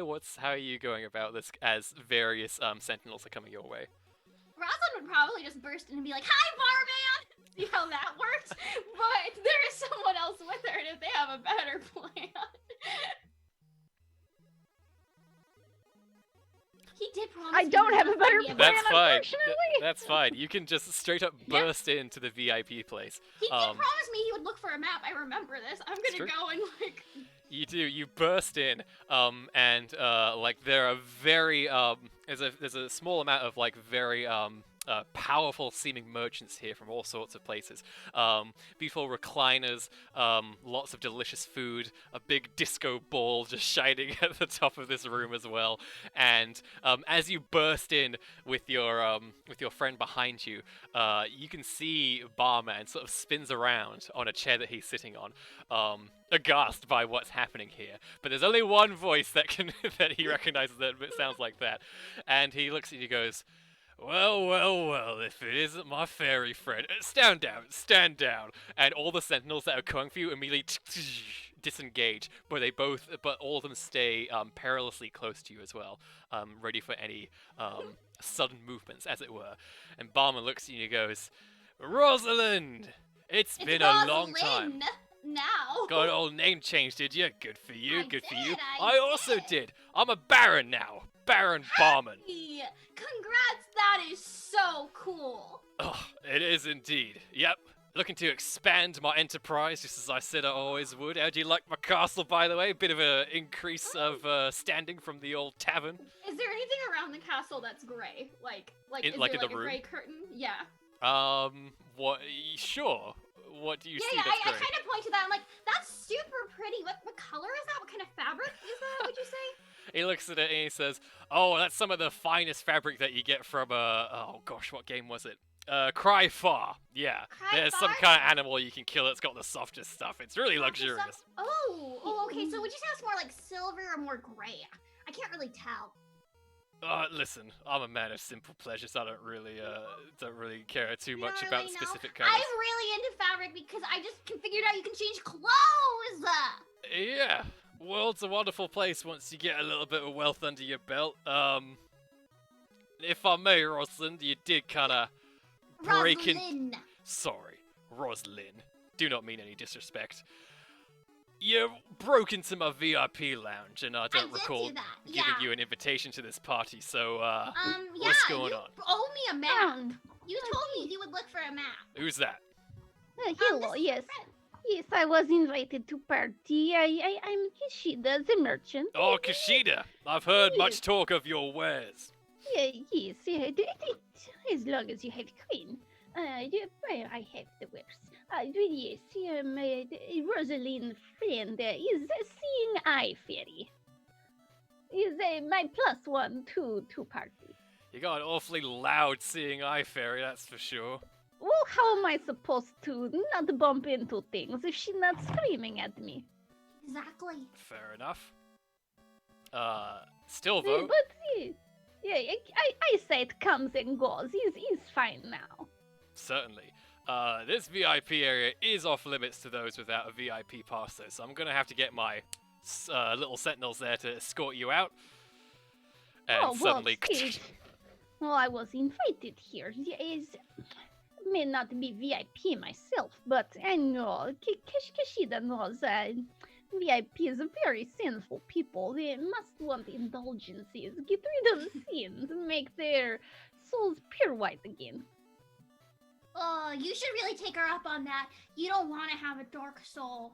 Yes, even getting a little bit away from black, maybe closer to white, somewhere in the between black and white area is good. I don't know what you're trying to sell me, but unless it's something of obscene power from your particular game, I'm not necessarily interested. I'm sure there are many folks down here who would be. Well, it depends. If you ever maybe been angry at somebody, maybe hurt someone, maybe say bad word. In the past, maybe. Mash Yes, cut well, to you Gloom want to- Slayer. Just breaking shit downstairs. Ah! Well, In the yes, past, in maybe. past- I've since come into a lot of wealth, and I found that opens a lot of doors. Yes, well, in past, yes, and now you have wealth, you can pay to get rid of sins. All right. Yes, You see seem what to I have found mean? some kind of religion that doesn't exist in Fantasia, and I'm really not interested. I cannot express to you how little I really care about those kinds of things. There's only one god I worship, and it's gold. Yeah, It's Kishida called understands. gold. What's that, Roslyn? Rosalind, yeah, I don't think there's a god that's called gold. Did you just? Oh, oh, I get it. All right. Time to end this. And at this point, the Sentinels pick Wait, you it's both been up. so long. I want to know how. It's been so long since I've seen you from the tavern. Don't you want to? It has been a while. How's Stoobs doing? Oh my gosh! You know what? Stoobs has figured out how to hack into the code, and we got this really cool dragon mount. I want to tell you all about it. It is really cool. Roslyn, you know I'm a businessman. Why do you hide the fact that you've got your own dragon from its entire time? Oh, come on. You're the one who won't talk to me. You keep trying to throw me out. Oh, listen, bygones be bygones. Let's have a look at this dragon of yours. Let's see what you got. Okay. And he begins to let the Sentinels release you and just starts walking down the stairs out of the VIP lounge to this place. And you just start leading him to, I assume, the dragon, or do you lead him somewhere else? Okay. Yeah, I do. I'm gonna take the long way. Sure. So we just have more time to try to get him to talk. Yeah, and sure. say- He's like, you know, it's very, very nostalgic seeing you again. It really reminds me of our roots. You know, you and I. We've come so far, and now, you know, Wow. I've done some pretty neat things too. I've Oh, been yeah? closing a bunch of the rift bleeds. Yeah. Oh, that sounds really impressive. It is. Big uptick from slaying ogres, right? I know we've just both come so far. Yes. Yeah. Found a dragon though. That's mighty impressive. Yeah, Guess no, you've, it's really neat. Turned to the adventuring arts, as it were. Yeah, no, we're bona fide. God, I hate the word, but people keep calling us heroes. I'm trying to rebrand as an anti-hero. Heroes. Anti-hero is what I'm going for. Listen, right? don't say no to free branding. That's my first advice to you. Really? You Yeah. think so? You Yeah, I should think just so. Go with it? I think so. You gotta embrace these things sometimes. They're hard to shake from the public lexicon sometimes. That's true. It's just I don't know, like, you know, the old heroes were kind of lame, and I don't know if I want to have that same kind of vibe as they do. Well, think of it as a rebranding then. A perfect opportunity to sort of like cover up those less than good things of the past and start doing some new things. Word will spread soon Really like enough. that.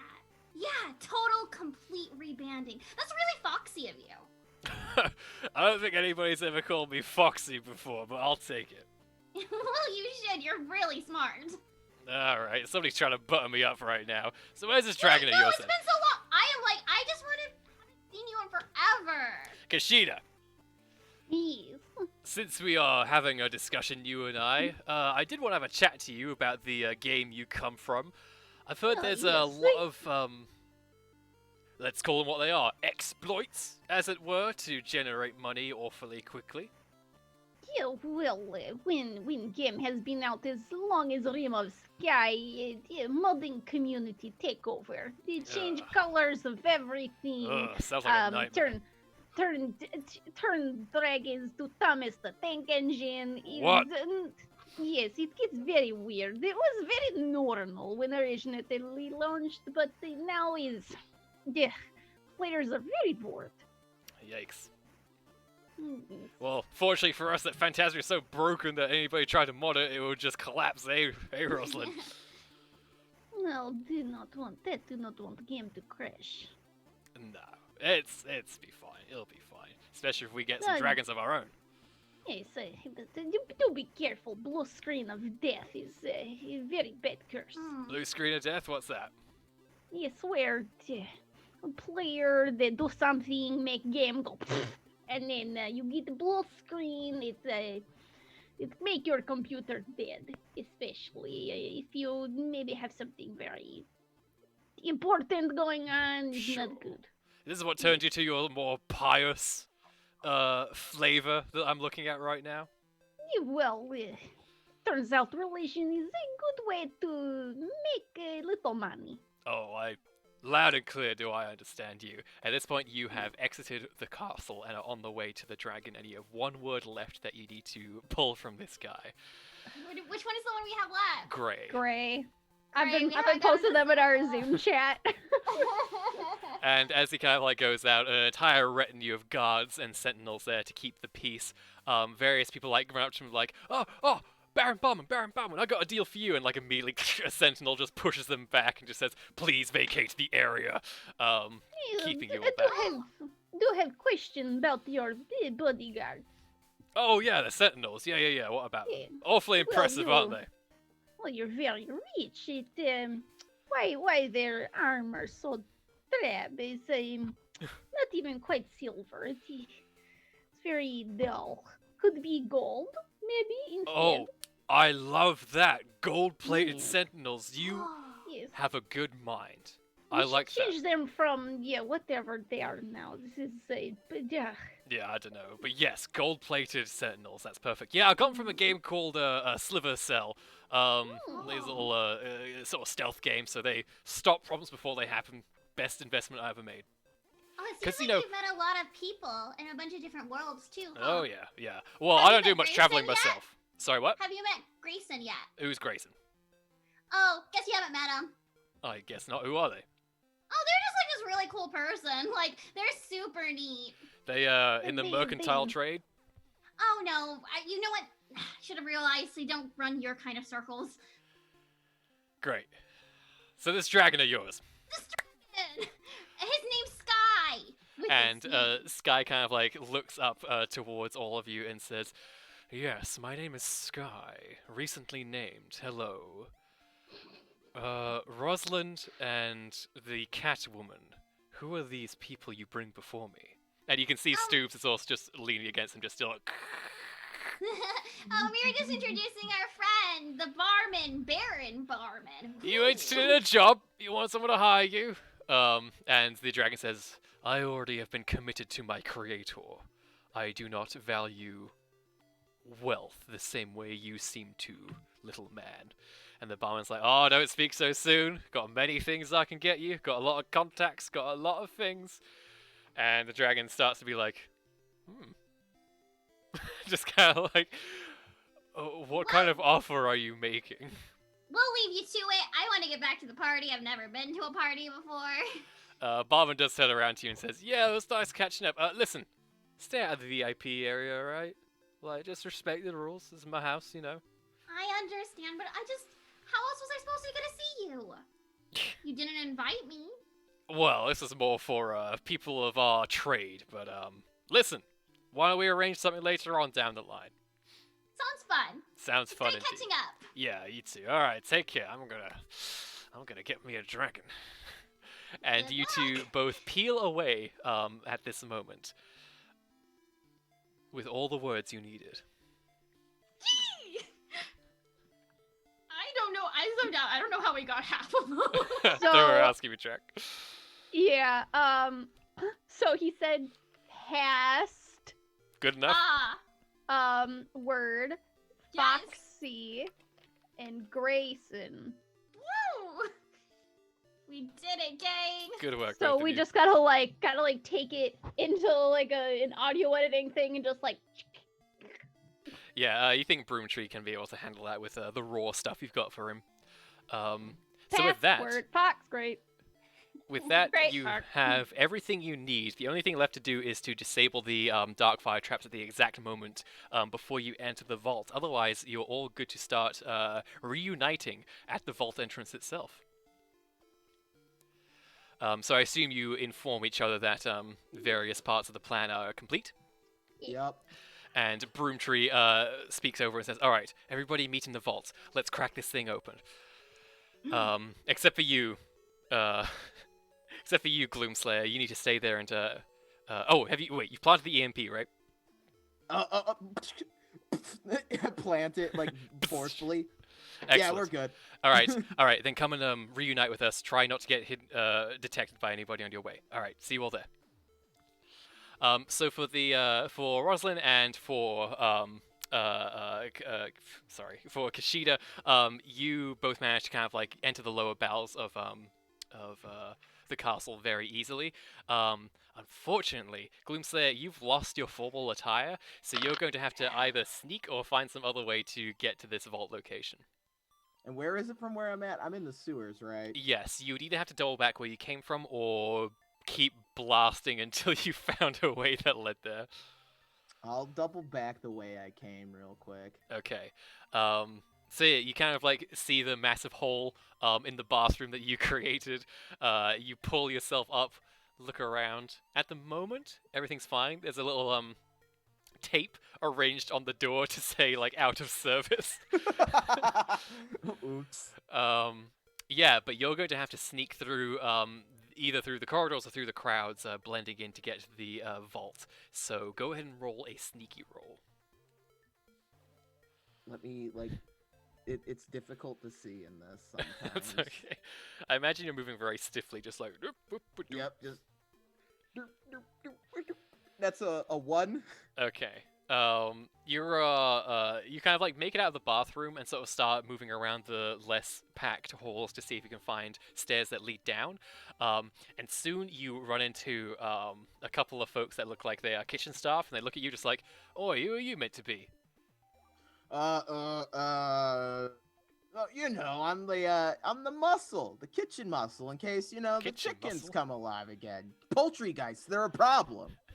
I want you to roll quick for fast talking these two. Oh boy. That's a 2. Okay. Would you like to invoke anything? Nah, it's all good. Okay. You can see one of them is like, "Oh yeah, the time those chickens came alive. God, I thought they killed Bim just right in front of us. Just they went mad." The other Yeah, one poor- says, "Kitchen muscle isn't a thing. Doesn't matter how many chickens we have coming alive. Poor Kenny, am I right? Like, His name was they Bim." always go for They always go for I mean, Bim. Come on now. You see the other one's like, "Have some respect. It only happened this morning." And then I'm gonna just whip out the shotgun. I'm gonna be like, "All right, you two, shut up, and get out of my way, and don't say anything unless you want to live." Do a forceful intimidation. This will be a very low difficulty. 3. Yeah, like immediately the bush is like, all right, kitchen muscle, just don't hurt Yeah. us." As I said, kitchen muscle. Now tell me,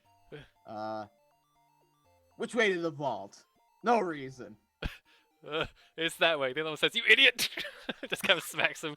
But they point directly at a staircase leading down that you can go down. Thud, thud. Turn around. If you tell anyone that I was here, remember, kitchen muscle's supposed to be hush hush. So if you tell anyone, ghost chickens will eat your face. Remember that. Do another forceful roll to see if you can coerce them into silence. Where's my Where's my cursor? Come on, cursor. You know you want to play this game with me. There we go. 5. You see a little puddle forming under each of them respectively, and they're just like, "Yep, kitchen muscle." And the Gloomslayer's very used to people acting this way around him, and he's like, "Yeah, that's what I thought." And you're pretty sure they're not going to tell a soul about this. So good work there. They were about to run off to get more guards. And as I'm like walking through, I'm gonna grab like a leg of mutton.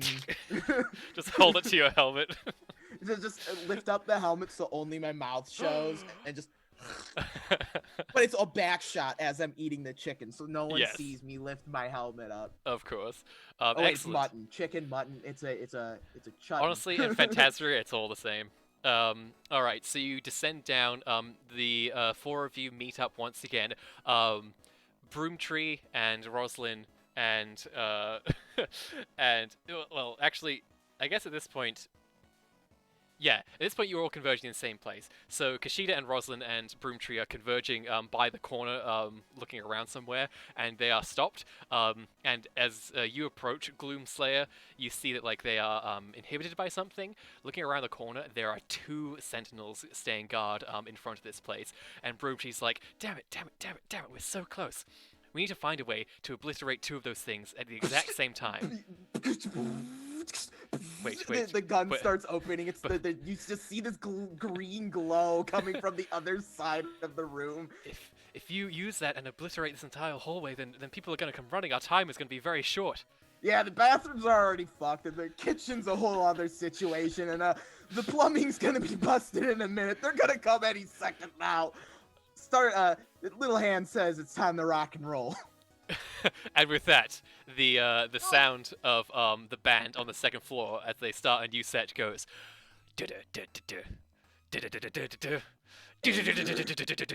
Growing must slay. And Broomtree's like, well, best of luck to us, I guess. And you leap out, and what do you do, Gloomslayer? I fire the BFG 9000 to blow up these sentinels. With arcing green lightning scattering across various surfaces through this place, you see that the sentinel closest to you turns around and says, "Intruder detect," and then gets utterly atomized as this energy ball that just shoots through this hallway lifts them up, tears them to pieces, explodes those pieces, tears up the walls, leaves massive cracks, starts melting parts of it, and then the other sentinel in here gets a full body shot of this BFG shot and is completely obliterated in a mushroom cloud explosion. And the energy beam just keeps going and keeps going and keeps going, smashes through a wall, keeps going, keeps going, keeps going. And ahead of you, this entire room is just glowing with this radioactive glow and extreme heat from the power of this weapon that Gloom And I'm Slayer just fired. I just start walking through it. Nothing like the smell of strange quarks in the morning. Oh my god, science is cool! We need to hurry. Let's go. And Brucci just runs through the melted corridor towards the vault door, which I wanna learn science. somehow the vault door is still unharmed. So first up, the code is needed. There's a little digit keypad for somebody to punch in the code. 1, 2, 3, 4, 5, 6. Punching it in, you hear access granted. Seriously, that's the combination? And Broomtree's like, are you serious right now? It's the worst combination I've ever heard. Yes, And- he's very weak. They need to maybe get something like last pass to give them very strong passwords. They fair, remember though, them. Be fair, Fantasia didn't really have passwords before, so it's a new thing. It's a new thing. The Yes, vault we are door not sponsored by LastPass, by the way. Not sponsored. with massive mechanical crunching sound. The big vault door opens up, slides out, and starts rolling off to one side, leaving just this big metal corridor before you, leading to a very short wall. And as you go out, Broomtree looks to you, Gloomslayer, and says, "Okay, hit the EMP now." I hit the MP. And you start to walk across the metal floor, worrying that if anything has gone wrong, then you are all about to be consumed in dark flame, which will certainly kill all of you very quickly. You take a few ginger steps. Everything seems to be okay at the moment. Now, the only obstacle standing in your way to getting into this vault is the very short, sort of chest-high obstacle that can only be moved by the voice of Barman himself. So, Broomtree gathers up the various audio things you collected, and they say, okay, they're going to just splice these together, and here we go. And you hear, password Grey Fox. And suddenly the sort of very small obstacle just opens up to the side like this. Something that truly none of you have ever seen before. Usually, in the games you've been in, if there's been like a dining table slightly in the way of a door frame, that's it. You're never going through there. So you've just witnessed what is effectively a miracle before your eyes.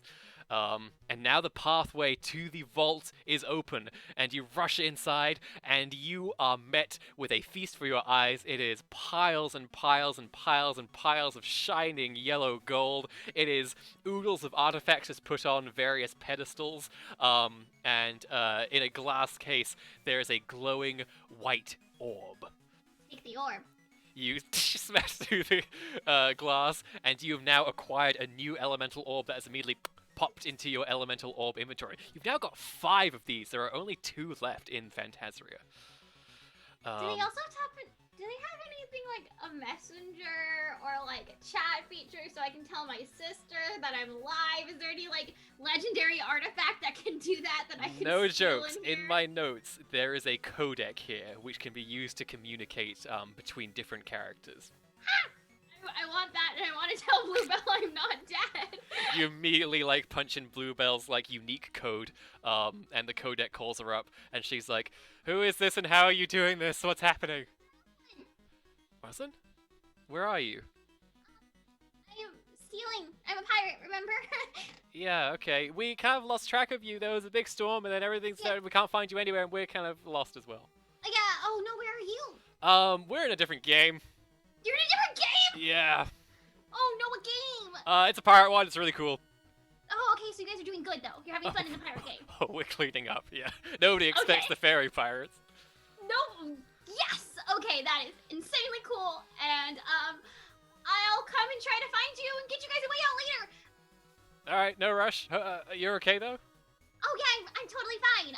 Great. Everything's going great. I'm Yeah, stealing things are from a going great rich with man. me as well. Oh, Oh. really?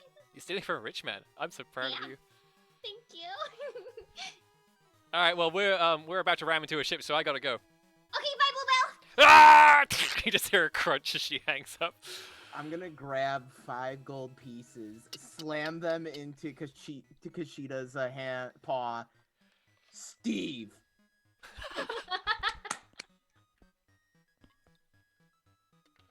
Are you muted, Abby? I am so bad at that. Hey, okay, here you go. Is name change? Give you 6 letter for free. And you Rosalind, line, Rosalind. Wait, Rosalind, how yeah, legit is this name change thing? Are you running some sort of illegal operation? Is not illegal. It's just maybe a little cheat code. Rosalind, you want is talking of friendship. You have name back. Thank you. I was hoping it would make the assassin like get confused, but that didn't work at all. Yay! Unfortunately. Broomtree chimes in and says, "We have 30 seconds left before the dark flame jets turn back on, so we gotta hurry. Loot everything you can and then get out of here." Is there a gun? A sword? I want a weapon. There are many. Yes, there's definitely a weapon. What weapon do you find? I'm trying to think of like all the classic Doom weapons. Chainsaw. I find like an enchanted chainsaw sword. It's also on fire because, of course, it is. Is I there could get anything used to this Stoops would place. like? Anything Stoops would like? Well, there's no bacon that you can immediately see. Other than that, I don't think Stoops ever got a chance to have formal attire. So you find, like, basically a deposit box filled with those keys that he used to get formal slots. So that might be a nice thing to hand to her. I will take that for sure. Does Stoops have a weapon? Or they've been just using their claws, huh? Stoops, yeah. Skateboard. They have a skateboard. She has no equipment slot, though, so she can't really Is wield there something anything that other gives an equipment slot in this than- room? No, nothing quite like that. It's more Okay. real items. But you know what? We'll say that you grab something, and we can Great. figure out later what the precise nature of that. Perhaps during the next level up. Yes. Sounds good. All right. Who here is trying to get the most gold? Okay. Kashida, when you kind of effectively click on these massive piles of gold, immediately just they go into your gold count inventory. It weighs nothing, and you don't have to worry about it. It's just a big number in your inventory, just growing and growing and growing to absurd heights. Very satisfactorily. And all the gold disappears. A few jewels still remain, but at this point, Broomtree says, "We're out of time. We have to go now," and starts running out of the vault. Okay, I also run out of the vault. Does everybody run out of the vault? Yes. Yes. Okay. Seconds later, massive columns of this purplish flame envelop the corridor that you just leapt out of. And the walls have since cooled slightly, so it's not just a glowing radioactive mess where you are right now, thanks to the BFG. But Broomtree looks to you all and goes, "We did it. We did it. We stole from Baron Bobbin. Yes, well done, everybody. I always had faith." We gotta leave. Oh, yes. We have can't to leave. float yet. No gloating until we're in the dragon. Go. Until we're home free. Got it. And then that's when you hear, "Mrrr," Murr, Oh, I knew murr, an alarm going off, and then you hear a series of explosions that are muffled happening in the distance, just boom, boom, boom, boom, boom, boom, boom, boom, and you realize you're not actually the cause of this alarm that's happening right now. And then there is just, and you hear all sorts of chaos and screaming happening from the sort of main foyer area of the castle. Let's leave a different way. Yeah, you can kind of like go up and sort of like go around into different rooms and see if there's another place. It seems like the only way across the drawbridge, however, is the drawbridge. There's no other way that seems to be capable of getting across. Can't we just swim across? Like if it's... Can you swim in Phantasaria? Absolutely not. Could I make a Much vine like those bridge? knee-high Yes. like barriers. The water is... Sorry, what was that, Rosalind? Vine bridge. Yeah, go ahead and roll Flashy, and we'll see if you can make a nice vine bridge that's good enough for everybody to move across. I mean, like, the heroic thing would be to rush in there and save everyone, but I'm an anti-hero, so... Alright, a 5 is sufficient. You spring forth. Your magic, by the way, is extremely, like, you're really holding your own. It's been extremely powerful, especially since, like, that last stint where it was very limited. Now you're just like, so much magic!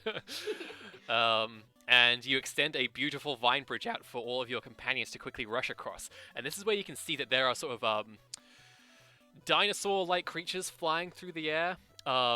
Who have mounted riders on them as well. You see the dark armor of the forces of chaos as they are smashing and pillaging, butchering merchants as they come, leading an attack. You can see Barman has summoned some kind of massive mech suit that he's in, and he just kind of slams his fist together. It's like, alright, you want a piece of my stuff? Come get it! And it's just like battling these things. Meanwhile, the rest of you sneak off to the side, not engaging in this. But Rosalind, it is noticeable to you that the Forces of Chaos this is an army that is more than anything you've ever seen the Forces of Chaos display. And what's more, they are cutting through these merchants and their bodyguards extremely easily. And you see, like, one of the merchants is kind of screaming, like, oh no, please, when I die, my inventory gets dropped. With them, it's not fair, because when they die, the inventory disappears. Why am I cursed to hold my inventory? And just gets hit by an arrow and dies, and just explodes with all these wares that go spraying everywhere. And you see no sign of Sky or of Stoobs. You assume they got out of there. It's hard to say. But as you're trying to... I use the codex. Oh yes, ask you for can use the Sky. codex. Bling, bling, bling, bling. Do you call Sky? Yeah. Yeah, Sky's like, what is this? Who am I speaking to? Rosalind, down Hello. here, Rosalind. I need you to save us, please, pretty please, pretty please, please, please. Where are you? Give him a location. I'm on my way.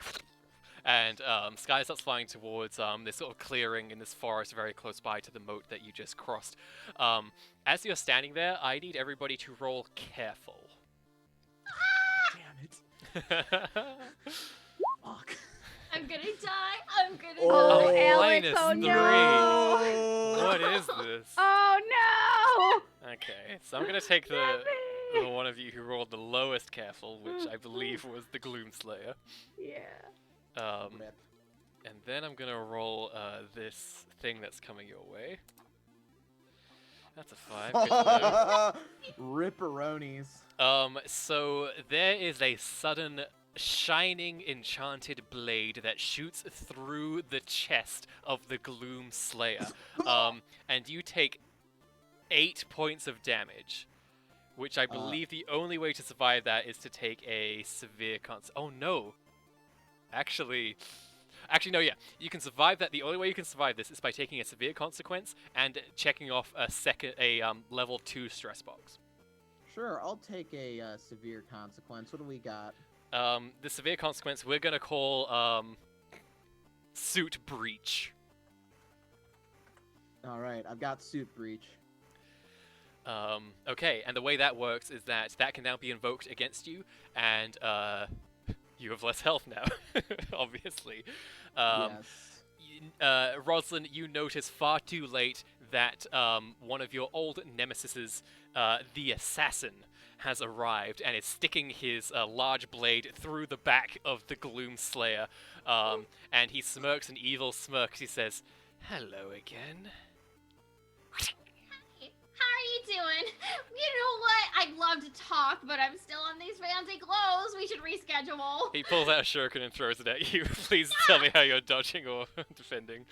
I'm gonna try to forcefully throw it back at him with a sword blade. What?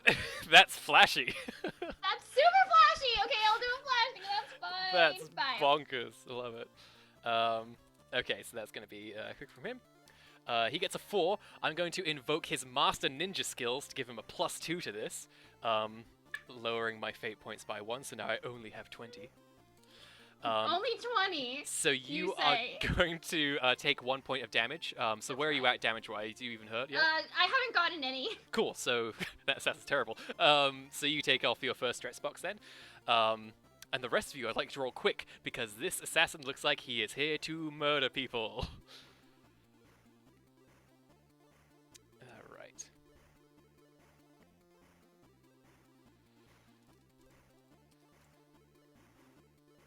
Got a big 0. Oh, sorry, I'll call you Steve. Oh no, it's okay. You can call me Gloomslayer. Too It's late. fine. Oh no, I'm Steve. I want my name back. You paid for this. I'll pay for the old one back. We looted that old tomb. Alright, so that's a 0 from Kushida, a 1 from Gloomslayer. Rawson got a 4. Nice work. And from the assassin, a 4. Nice work keeping up with the assassin, Roslyn.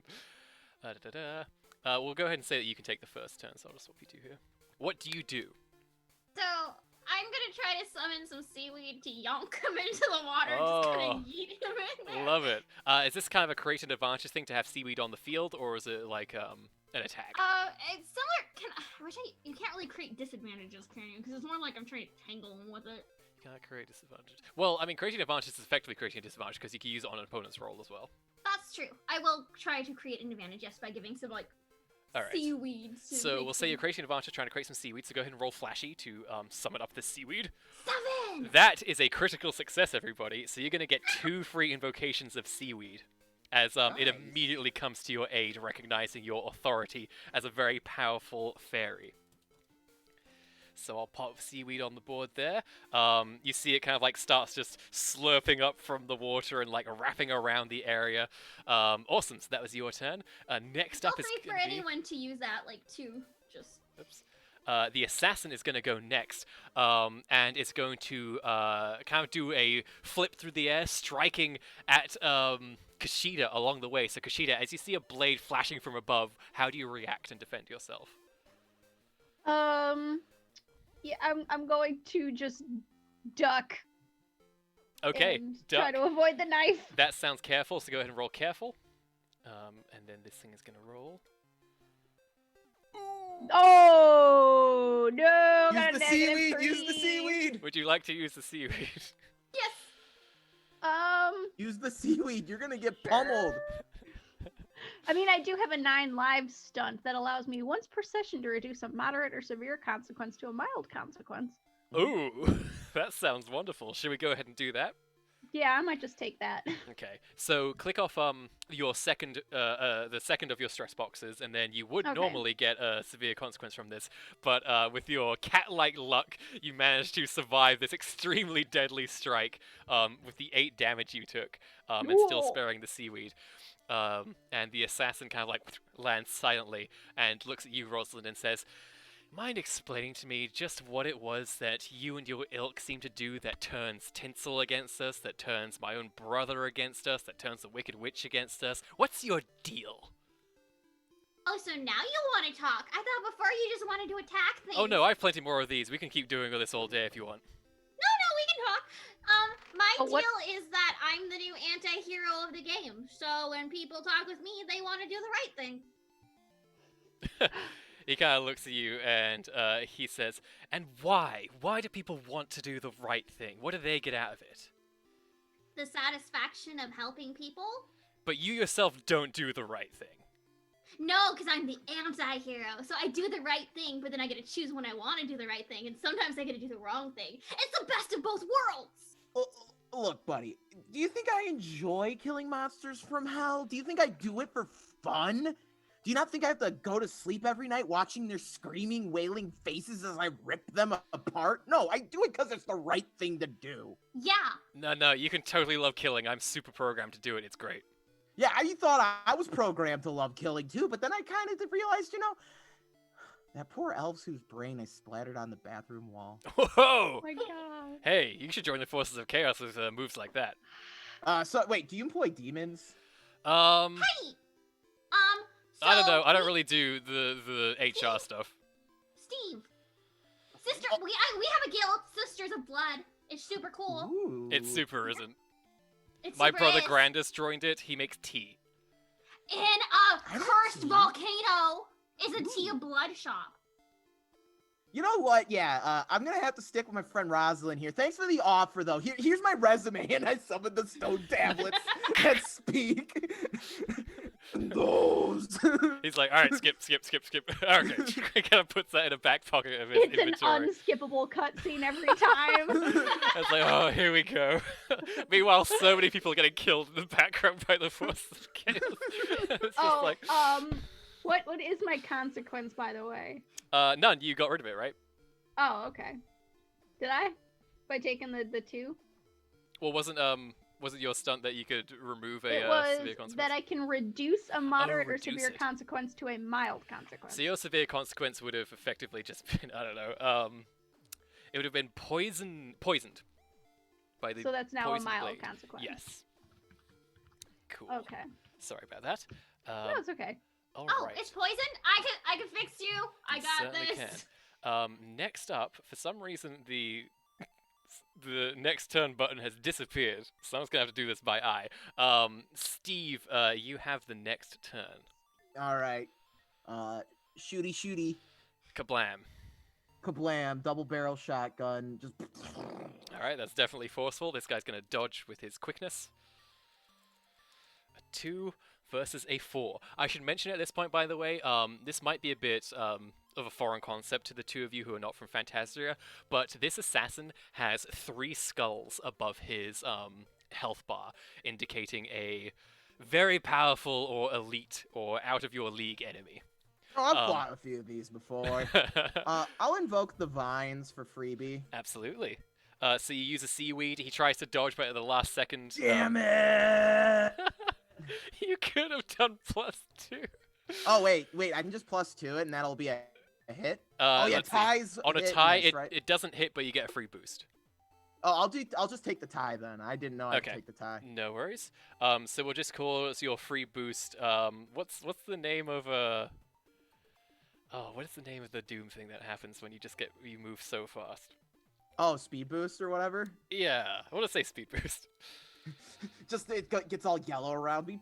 Yeah. All right, that brings it to Rosalind again. It's weird that he tried to talk. He did not try to talk last time. Don't talk. Just He talked a fight. bit while he was murdering the sage before your eyes. No, his talking was like, "Meh, I love murder. This is fun." I'm pretty sure he did that this time too. He asked real questions. Like, there's a little bit of like, "Why are you talking now?" Kind of like that. So, are you happy with the Forces of Chaos? Just Exceedingly, checking- yes. We turn people to candy now and eat them to get stronger. Tinsel's dead, by the way. What the fuck? Yeah, he got turned to candy, and now somebody ate him, so they have his power without his You disloyalty. eat people. Is this Pokemon Go? Yes, they have that power. You ate tins of. I didn't. No, I didn't have that pleasure. What is wrong with? I'm gonna blow him up. All right, go for it. Go for a forceful attack with your bombs. Wait, why would he? That's disgusting. And he's gonna do a ninja flip out of here. He flips fine. That's fine. He rolled all zeros, which is very interesting. Yeah, so he flips out of the way. It is now back to Kashida's turn. What are you doing in this moment? I'm going to make a sneaky attack against this assassin. Ooh, I love it. Yes, kind of like using your cat-like stealth to sneak up on him. Go ahead, roll stealthy. Or sneaky. Get to win. Okay, he's gonna try and just use careful to notice you're there. So this is a significantly worse roll for him. A 1. So again, a tie means you get a free boost, which you can invoke at any time. Okay. So we'll just call this. What should we call this? What's a cat appropriate boost we can give you? Just call it cat-like reflexes. Yeah, cat-like. I didn't do a dash, so now it's cat-like reflexes. All right, awesome. So that was your turn doing a sneak attack there. Bring it back to the assassin now, who is looking at you, Rosalind, and at this point he kind of says, "We're here for one thing, and that was a lot of loot. So you were really just a bonus that we came across. So let's finish this." And he starts running up to you, ready to attack. His whole turn is the running? No, the attack is his turn. Okay, did you want me to roll something to block it? Is that Yes, okay. please defend yourself. Sorry. Yeah, I'll just try to block it as best as I can. Okay, so forceful to block. Yep. 3 versus the 5. He is going to use his once per encounter stunt. Because the assassin is a deadly assassin, he can reduce the defense roll of any character to 0 once per encounter. So your 3 just became a 0, and you take 5 damage. Okay. As it cuts through your That's fine. defenses. So to deal with that, you're going to need a moderate consequence and a stress box. That sounds fine. That's fine. And we'll say that you are also now poisoned. Cool. Oh, Great. Kushida, I should have actually asked you to also roll forceful on your turn to resist the poison. Can I Oh. have 2 Should I do moderates? that I now? think I still have burn. You can only have 1 of each consequence. Oh, you still have burn. Then you have to take a severe in that case. That's also fine. So yes, unfortunately, Kushida, you take another point of damage to cross off another stress box from the poison. Are we still only at 3 stress boxes, right? Yes. Okay. I didn't know it's- if like there was supposed to be an increase in those or not. Nope. Nope. Yoshida is maybe going to die now. Oh no. So that was the assassin's turn. It is now Steve the Gloomslayer. Steve is gonna use his newfound chainsaw sword, Oh hell yes. and I would like to use my speed boost to help me out here. Absolutely. Go ahead and roll forceful, and you can add 2 or re-roll if you need to. You should target his like sword and arm. Do Your heart's not in it, Steve. There we go. I Alright. should have just taken the +2 like I intended. All right, so your speed boost is gone, but you got a 3 total to join this guy in melee combat with a chainsaw. He's gonna dodge out the way with a 4, unfortunately. Just So I pull out backflips the away. chainsaw, gun, the shotgun's still in one hand, and I'm just, yeah, and I try to hit him, and he's able to just dodge out of the way because I'm still using metal-infused fury. And Oh. after I go to swing, I kind of reach into my interdimensional space and pull out a picture of a fluffy bunny Oh no. to remind myself why I do what I'm doing. Rip and tear. Rip and tear until it is done. And he puts the picture away, and that'll be my turn. Okay, sounds good. Bring it back to Rosalind. I'll have to ask you about that later, but The assassin just looks at you, just like, the people you travel with are weird. Yeah. Last time we did a good job like getting rid of his boost. I'm gonna try and take his sword with magic, just kind of like have like love it. a Yeah, bunch of seaweed wrap around it tightly and like pull it into the water. sounds good. So using the overcome action to basically remove one of his one of his Yes. things. So go ahead and roll that. We'll say the difficulty will be 4 because he's gonna hold on quite 4? tightly to his Okay. sword. So you need so a it would 4 be or higher. flashy, right? Because I'm using magic. Sure, yeah, that sounds fine. Okay. And you still have Okay. seaweed if you'd like to use that for I free. would also, yes, I would like to use that seaweed and get 2. Okay. So that's going to be a tie at that point. Let me see what happens on an overcome on a tie, actually. Well, I have one more fate point, and I would like You to. succeed on a tie, but at a minor cost. So I think you do manage to pry the blade from this ninja's hands. Unfortunately, let's see, what else happens? You know, I think I might just want to use my last fate point and give him a -2 to his roll. Ooh, That way, that I'm would work just, as well. That Uh, way, I think that getting the sword is a really big thing I want to achieve, so I'm gonna use Sure. my last fate point on that, Okay. and I'll call that reckless again because I feel like stealing someone's weapon in the middle of a fight is a very reckless. All right, sounds good. Okay, so you reduce his roll. You increase yours with the seaweed. The seaweed is now. It is still on the field. It now just costs a fate point to invoke. Yeah, you pry the sword gone. So now one of his aspects, Enchanted Blade, is off the board. And it flies up into the air and lands into the ground, and immediately your seaweed just wraps it and wraps it and wraps it and wraps it to make sure he can't get at it again. And he kind of like stands up and looks down at it and goes, "You've gotten slightly better. Thank you. But the Wicked Witch isn't here to save you this time." And he pulls out more of his hidden knives and various accoutrements. But Kushida, it is your turn. All right, I'm gonna use my boost to try to make another sneaky attack. Sounds good. So go ahead and roll sneaky again. And then if you would like, you can re-roll or add 2. I'm gonna add 2. And he's going to use his careful again because you're still being super sneaky. Whoa. So that's what's that, 4 against a 1? He's going to take 3 Yeah. damage. Haha. That is very good. What does your sneak attack look like? What are you employing?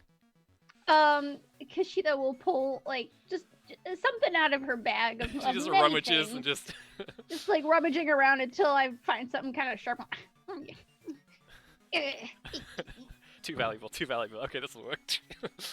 Great. Yes, you were the first one to deal damage to the assassin, so good work there. He also immediately turns to look at you and just like, okay, so you want to die first. That's fine. Plenty of time for everybody. Kushida can forgive sins now. Also, please roll forceful for the poison. Oh, I should have removed. Oh that from no, his- I'm you dead. take another point of damage. Well, You you can take a consequence instead. Oh, okay. Then I'll have to take a consequence. Is that all you've got left? I've got 2 stress checks out of 3, and then I've got a you can do a mild stress check. consequence. If Oh you yeah, would like. yeah. You can still have a third stress check. Oh, I can check all 3 and not die. Yes. Yep. Yes. Oh, okay. Then If that's you my currently last have one. 2 checked out, you can do the third one. Okay. Okay. As That's the it. poison courses through your veins. All right, it is now the assassin's turn.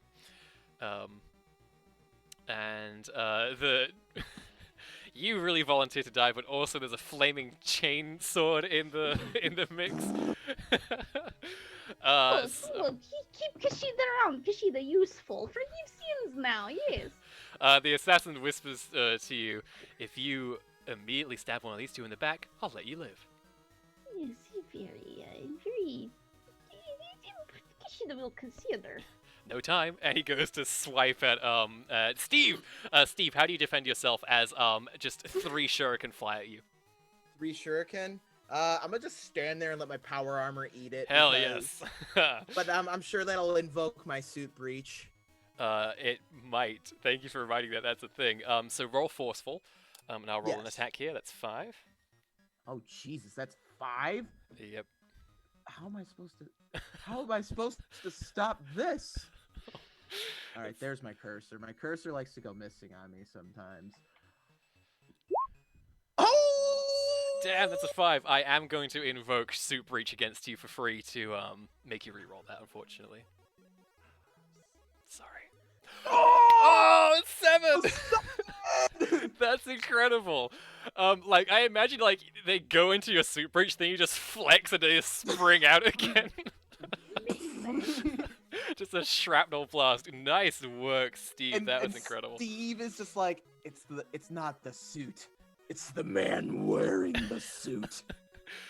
Oh, amazing. I'm going to give you a fate point for that. Wonderful. Yes. beautiful. Yes. That was good. That was good shit. Rosalind, back to you. Okay, so I'm poisoned. Everyone's poisoned. You know what? We also need to buy time till Sky can get here. So I think it's time to do a very long fairy cutscene dance to get poison out of my cat friend here. Okay, fantastic. So you're just going to immediately try to... What does your stunt say? Does it say when you flashly remove a status effect or something like that? Thank you Yes. for the raid, critical misses. Thank Aw, you. Thank you. Just in time as we're fighting an Climactic evil battle. chaos assassin. Hell yeah. Because I am a summon, I gain a +2 whenever I flashily overcome status effect. Awesome. So go ahead and roll flashy, add an automatic 2 to that, and you can still invoke if you need to on top of that, but a 4 I is got a enough. Sorry, Oh, a 6 is +2, definitely 6. enough. So you wipe the poison clear from Kashida's body. Kashida, you are now healthy once again. To myself at some point too. And yes, Do I'm I gonna get need. rid of that consequence then? No. Just Okay. replace it with sickened now.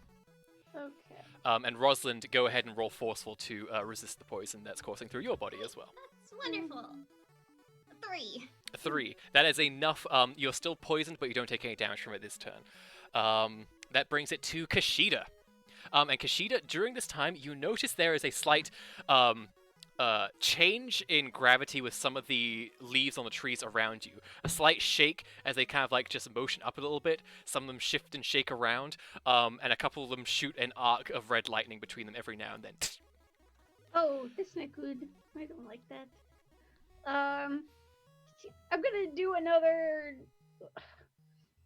I'm gonna sneak. Okay, so I'm not sneaky anymore because obviously I was seen. So I'm going to use my cleverness to kind of like feign that I'm going to attack my party, but actually stab the assassin. Oh, love it! A sneaky strike. You can roll sneaky or clever. Either of those works. For this. I'll do the same. And yeah, the assassin. Oh boy, gets a 4 against got a this. 3.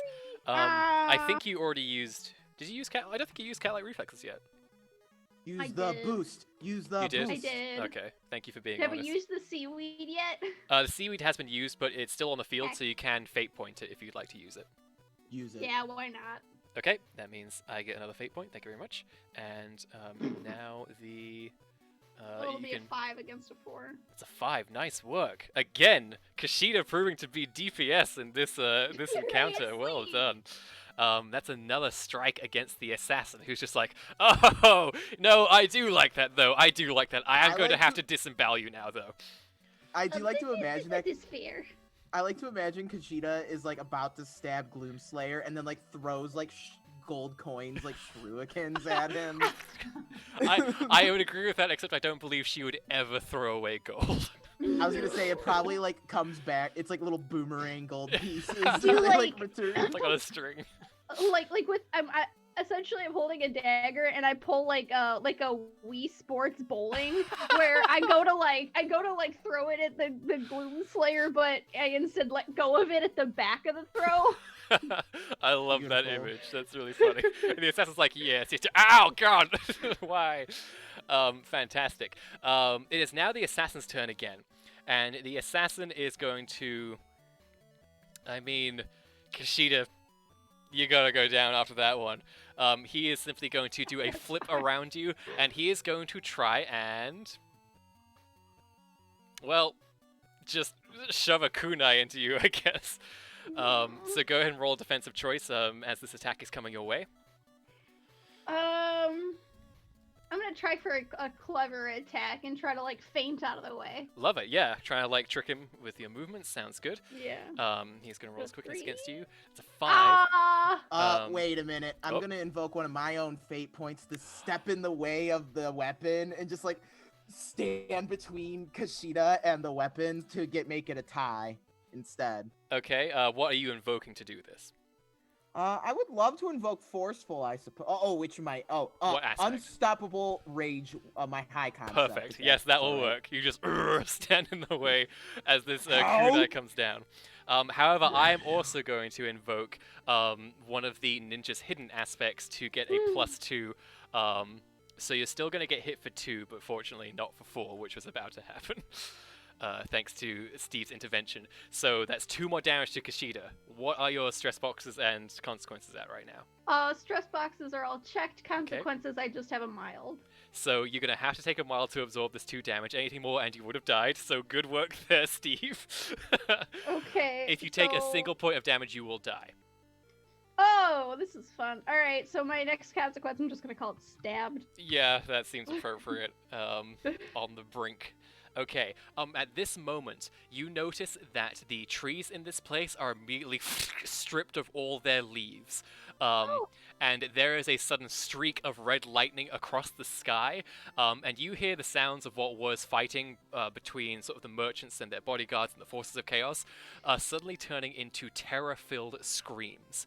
As looking over towards in that direction, you can see that there is a being, sort of humanoid in shape, composed of red lightning, slowly walking directly towards where you all are right now. And in this moment, you can see various bits and pieces of Phantasrian game assets spinning around it in a massive chaotic orbit. And this thing, with every step it takes, anything that's near it has a 99999 appear over its head, and they get obliterated.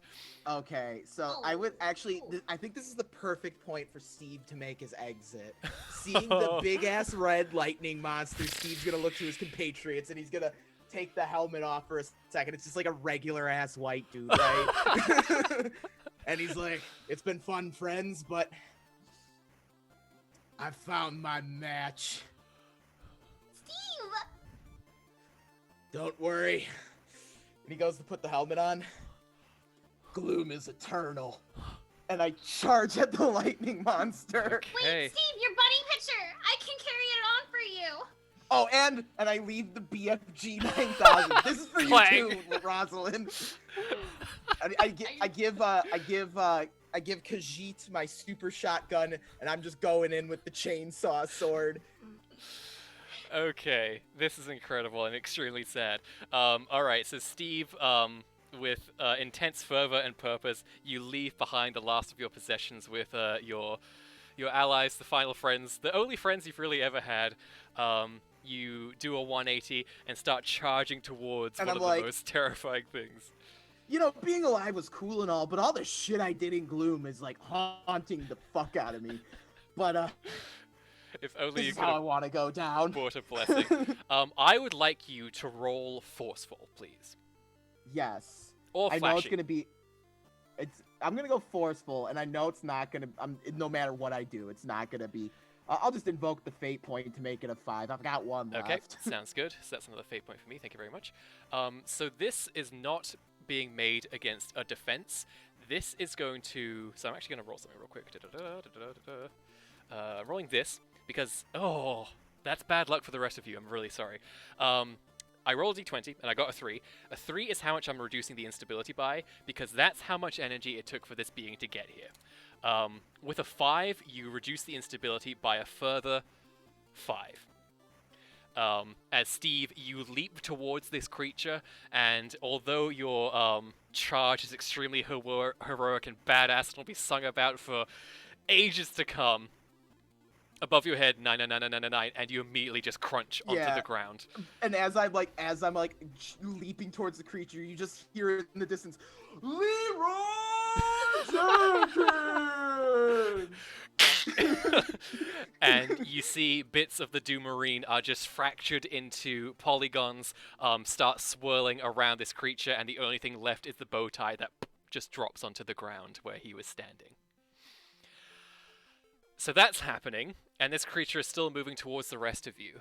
So it's going to take a turn, and every turn that it moves, it's going to lose this much instability.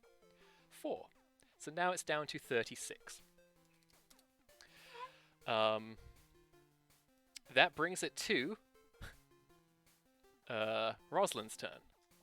Oh, you know, this might be my fault. I've been making things real unstable lately. I look at the assassin. Team up! Ooh, interesting. This is very interesting. Go ahead and roll. This is, we'll say clever, because it's like, hey, the smart thing to do right now is to stop fighting and deal with this. Yep, okay, I'm not the smartest. This is gonna be a bit hard. Okay. We'll say difficulty 4. Oh, I'm so close. I got a 3. You got a 3. Oh, it's not And I showing have up no on more mine. Oh, there it fate is. points left. Other players can potentially invoke stuff for you. I mean, I could invoke my silver tongue. Yes. That seems appropriate. Yeah, you're kind of like wheeling and dealing a little bit. Okay, Silver Tongue is now gone, but you used it to So- give Rosalind a +2. Okay. So you're basically being her wingman for this, like being like, no, definitely join us. It's just a team up. I sent a party invite over. The assassin kind of like looks at you for a second and goes, "There is absolutely no way," and then you just hear Leroy Jenkins. Ah! It's like, All right, don't tell anyone about this though. And during this alliance, he is going to go over and grab his sword again. Yeah, no, I think I'd give it to him. I just like send the vines back and throw the sword at him. All right. And he goes to you and he says, "So you probably guess that's not one of ours. Is that one of yours?" You know, it might have been my fault, but not one of mine, no. Okay. We have an exit plan coming this way, so we just need to survive long enough for it to get here. Easy. All right. So, very good work, Rosalind. You turned a potential person stabbing you in the back repeatedly into an ally, so that's good. Kishido, your turn. Sorry about that, big No worries. yawn. All right. Kishida is very close to dead. I'm gonna pull up my inventory GUI, just like start scrolling, looking for all the health potions. Where did they go? Sounds good. What are your fate points at right now? 1. Okay, so you can invoke. You spend 1 to invoke many wares or whatever your aspect was to get a Oh, health yeah. potion. Yeah.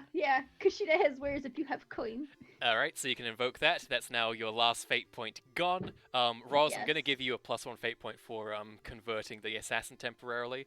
Be useful. I also have to roll against poison because I didn't cure myself. Oh, you do. Thank you so much for being honest there. So that's going to be a forceful roll for that. That was really good. That is good enough to eliminate the poison from your system entirely. So you overcame it, so good work there.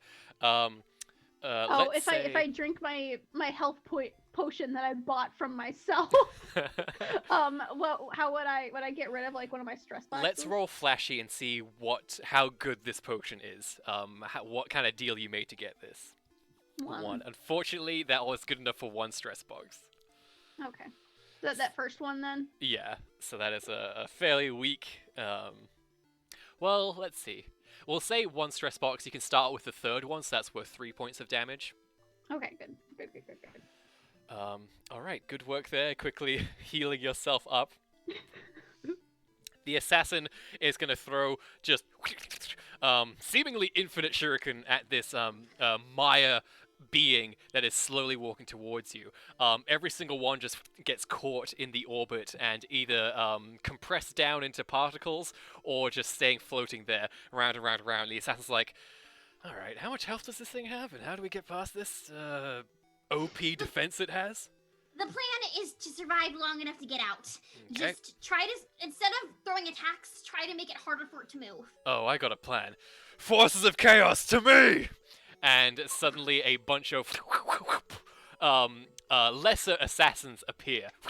And they kind of like look on with unwavering loyalty as the assassin says, slow that thing down for us. And 5 of these assassins do a ninja run and just immediately are absorbed as the 9999 appears above their head. Unethical, but I'm an anti-hero, so I accept this. So that is going to be, we'll say like there's 5 of them, so we'll do this. So that's going to be the instability is reduced by 7 with that offering, as this thing basically digests this guy's minions before your eyes. Yikes. So now at 29 out of 20 instability. Next up is Rosalind again. By the way, I should mention, this thing steps closer. I forgot it had a turn. So now it's closing the gap. I'm going to roll to reduce the instability again, because with every step it takes, it goes lower. Oh, that's a 5. So they're now down to 24. Every single patch of land this thing is walking on is getting destroyed or corrupted or changed somehow. The trees around you keep flashing in and changing to different objects found in Phantasria, and there is no sign of your dragon just yet. What is the move you make now, Rosalind? Hey, Broomtree, how did my fight with that first assassin go? Do I have enough EXP to use as cannon? Broomtree kind of like looks at your EXP that you've got, and he says, "Yeah, you've got enough, but you'd be blowing it all on this one thing. Are you sure?" I want this. Okay. And you pick up the BFG, which is now a stunt of yours that you can use. You now have the stunt. Once per session, I can obliterate anything I want. Great. what is it the closest thing to it? Can I like obliterate some of the castle to fall on top of this guy? Absolutely, yeah. You're kind of like just next to the moat as this thing is approaching you, so yeah, you could just kind of like cause a huge tower to collapse on it. I'm gonna point at it and I'm gonna grab that bunny picture and be like, "This is for you, Steve," and I just shoot it. Alright, please roll forceful just to remain standing after using this. That's completely fair. You'll have to tell me what I need to write that stunt out for later. Yeah, I but will, don't worry. Fine. 5. Yes, you managed to like embiggen yourself at the last moment to like hold your own as you fire this massive cannon that shoots out this deadly, sickly green energy blast that slams into one of the towers of the it's the Spiked Tower no less, and it starts to topple down, and Spike's first just lands on top of this creature. I'm gonna say that's a pretty hefty thing you just did there, so we're gonna say a rather unusual 10d4 22. So you reduce the instability from 24 to just 2 in one move. It did use a per session ability, but good work there. At this point, Kushida, you are terribly injured, but this this Maya entity that is moving towards you, threatening to destroy everything, also appears to be flickering out. The instability in the area seems to be lessening somewhat. What do you do? Oh, the potatoes. You do see a couple of potatoes now joining the orbit of this creature. It's a good thing that they already stole from that place. Yes. I will. Oh goodness, I don't know. I'm hurting real bad. You and could this create thing an is advantage just- if you'd like to kind of stay back and just help other people, or you Yeah. could run. Yeah.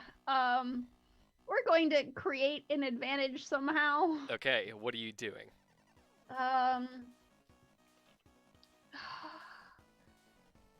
gonna start throwing the potatoes. The stacks of 5 vegetables that you got from the tower. Yeah. All right, I'm trying to think of what we can name this. Well, actually, go ahead and roll. What even is this? What even is this? Is this flashy? Is it forceful? I'm gonna say it's flashy Sure. because I'm just like creating a Ah, distraction ooh, by yeah. throwing potatoes. That's how we'll do it. We'll say this is a distraction. So okay. 1. A 1. Boy, I'm afraid a 1 just isn't enough. That's fair. And then after throwing the potatoes and realizing it's not doing anything, Kushida's gonna be like, "Hey, Rosalind, friend, has pretty good handle on things. I'm going to leave now." Yes, and Kushida quickly kind of like backs away into what remains of the trees of this place and kind of like slinks off into darkness, hoping to find a Riftbleed back to her world once more, where there's not terrifying doom entities. Sorry, I should say death entities.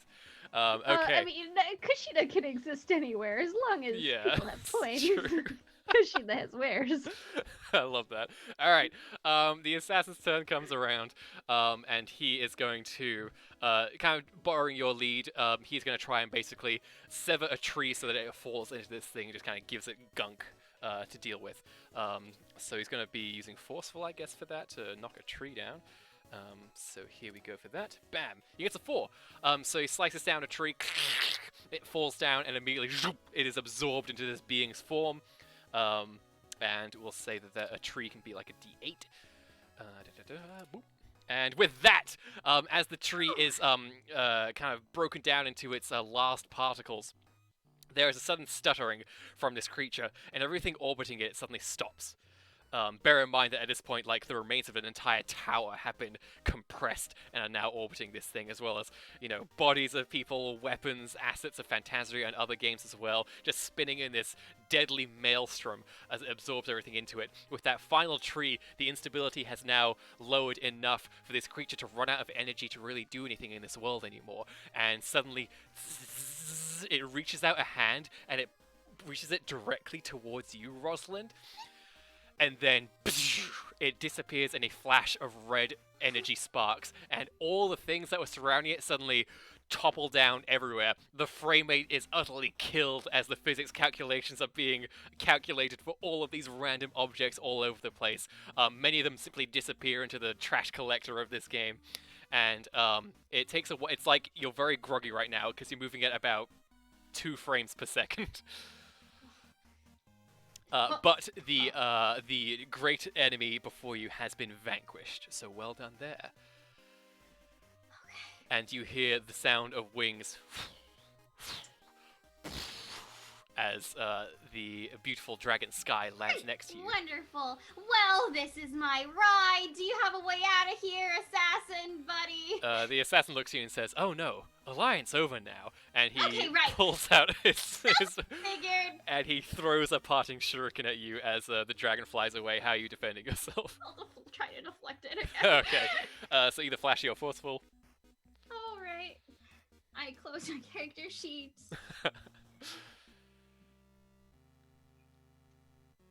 3 against a 5. Yeah, so it takes a hit. That's fine. Say take 2 damage there as a parting yeah, shot. To my third stress box, but I'm still up, so let's Okay, sounds good. All right, and with that, you take to the skies, far out of the grips of the assassin. You look down, and you see the destruction that has been. Do you have a name? Like, what's his name? Oh, the assassin. Stoobs would know his name. You, however, do not. He does not operate I yell freely. it. What's your name? He just looks up at you very coldly, as if to say to himself, "Oh, we will meet again.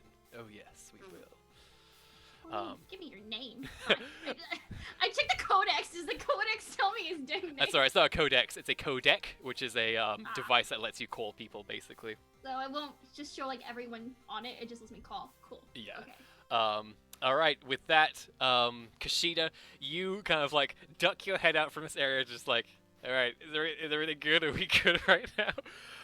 And in the last kind of vestiges of energy, a rift bleed opens up that many of the surviving merchants immediately jump through, just like, I'm done with Phantasia. I think I'm good. I'm gonna go, and zoop, they leap inside, going back to their original game worlds. Yeah, I'll grab as many handfuls of potatoes as I can and I'll jump through. You leap through with your prize. Let it never be said that you did not come back with more than you left with. Exactly. Beautiful. And I have a toga. You do. Yes, indeed. Money. So much money. Unfortunately, the charred bow tie, the last remains of the Gloomslayer, is left singed on the ground. A small memorial left for one of the bravest people and most dangerous, bloodthirsty people you've ever had the pleasure of meeting, Rosalind. In your memory, my friend, I sell your shotgun at a very big markup. It's just Skyrim with guns. I make sure I get a very fair price. Now it is I who is modding game, yes. And with that, you take to the sky, Rosalind, and you see Stoob's eyes flicker open as the moonrise illuminates both of you on the back of this dragon. You don't really know what happened to the goblins and dwarfs. Hopefully they're okay. Broomtree at least here? I didn't like leave him, right? Broomtree is very enigmatic in the way he moves around. He appears to have disappeared as he is prone to when there is danger, but he will. So he's probably good. Yes, Fucking he'll be back Boomtree. soon. Help me out. First sign of danger, disappears. He's a merchant. He's got nothing he can To be do. fair, he did help me out. I asked him to let me use the cannon. That's helped us a lot. Okay, that mood. And just, treat that BFG with good care. I can't. I'm so mad at you, Alex, for giving one of my players a kill anything button. Hey, at least, You didn't have to make it a kill anything button. Too That was late. you. That's what it is. I can't fight the game. Hey, look, not my fault that I wanted to bring the Doomslayer, and that Doom's 2 most iconic weapons are a double-barreled shotgun and a super cannon. Yep. So Rosalind, you're flying through the sky as the night takes Phantasia, and you look forward, ready for whatever next thing this world brings your way. You have 5 of the elemental orbs, but you do notice that above here you can see many columns of smoke as the armies of chaos have been obliterating towns and cities and many of the citizens of Phantasia. And that's where we'll have to pick up next time on Awakened Pixels. Thank you so much, everybody, for joining us for this episode of Awakened Pixels. Huge thank you to Alex and Abby for bringing such wonderful characters and their charming selves to this game. It was an absolute pleasure having you. I love your characters so much. I'm sorry I killed one of you. No, I mean, I did that on my own, so no worries. That was like, remember how before we talked about this, you're like, Yeah. what do you want to do the exit? And I'm like, I'll figure it out. The opportunity presented itself. Absolutely wonderful. There's a lot of healing that needs to happen, I think, in the next couple of episodes. That was some rough stuff, but good work on the heist, everybody. You robbed a barman blind and surely prevented him from destabilizing the world even more with his cross-game business empire that he was going to make. Let's crush capitalism. And on that note, are there any final messages anybody has before we say farewell for this game? First of all, I want to give a huge thank you to all of our raiders today. There was Wiley Hobbit, Grant Ellis, and Critical Misses. Your raids bring smiles to our faces and more folks to our games. And we love to see it. We love seeing everyone support each other, and we love it, especially when it's brought our way, because, well, I'm biased, so. Other than that, tomorrow is the premiere for Season 2 of No Initiative's quest game, The Soaring City. Rose's birthday party is going down. You don't want to miss it. 5:30 EST is the time for that to begin.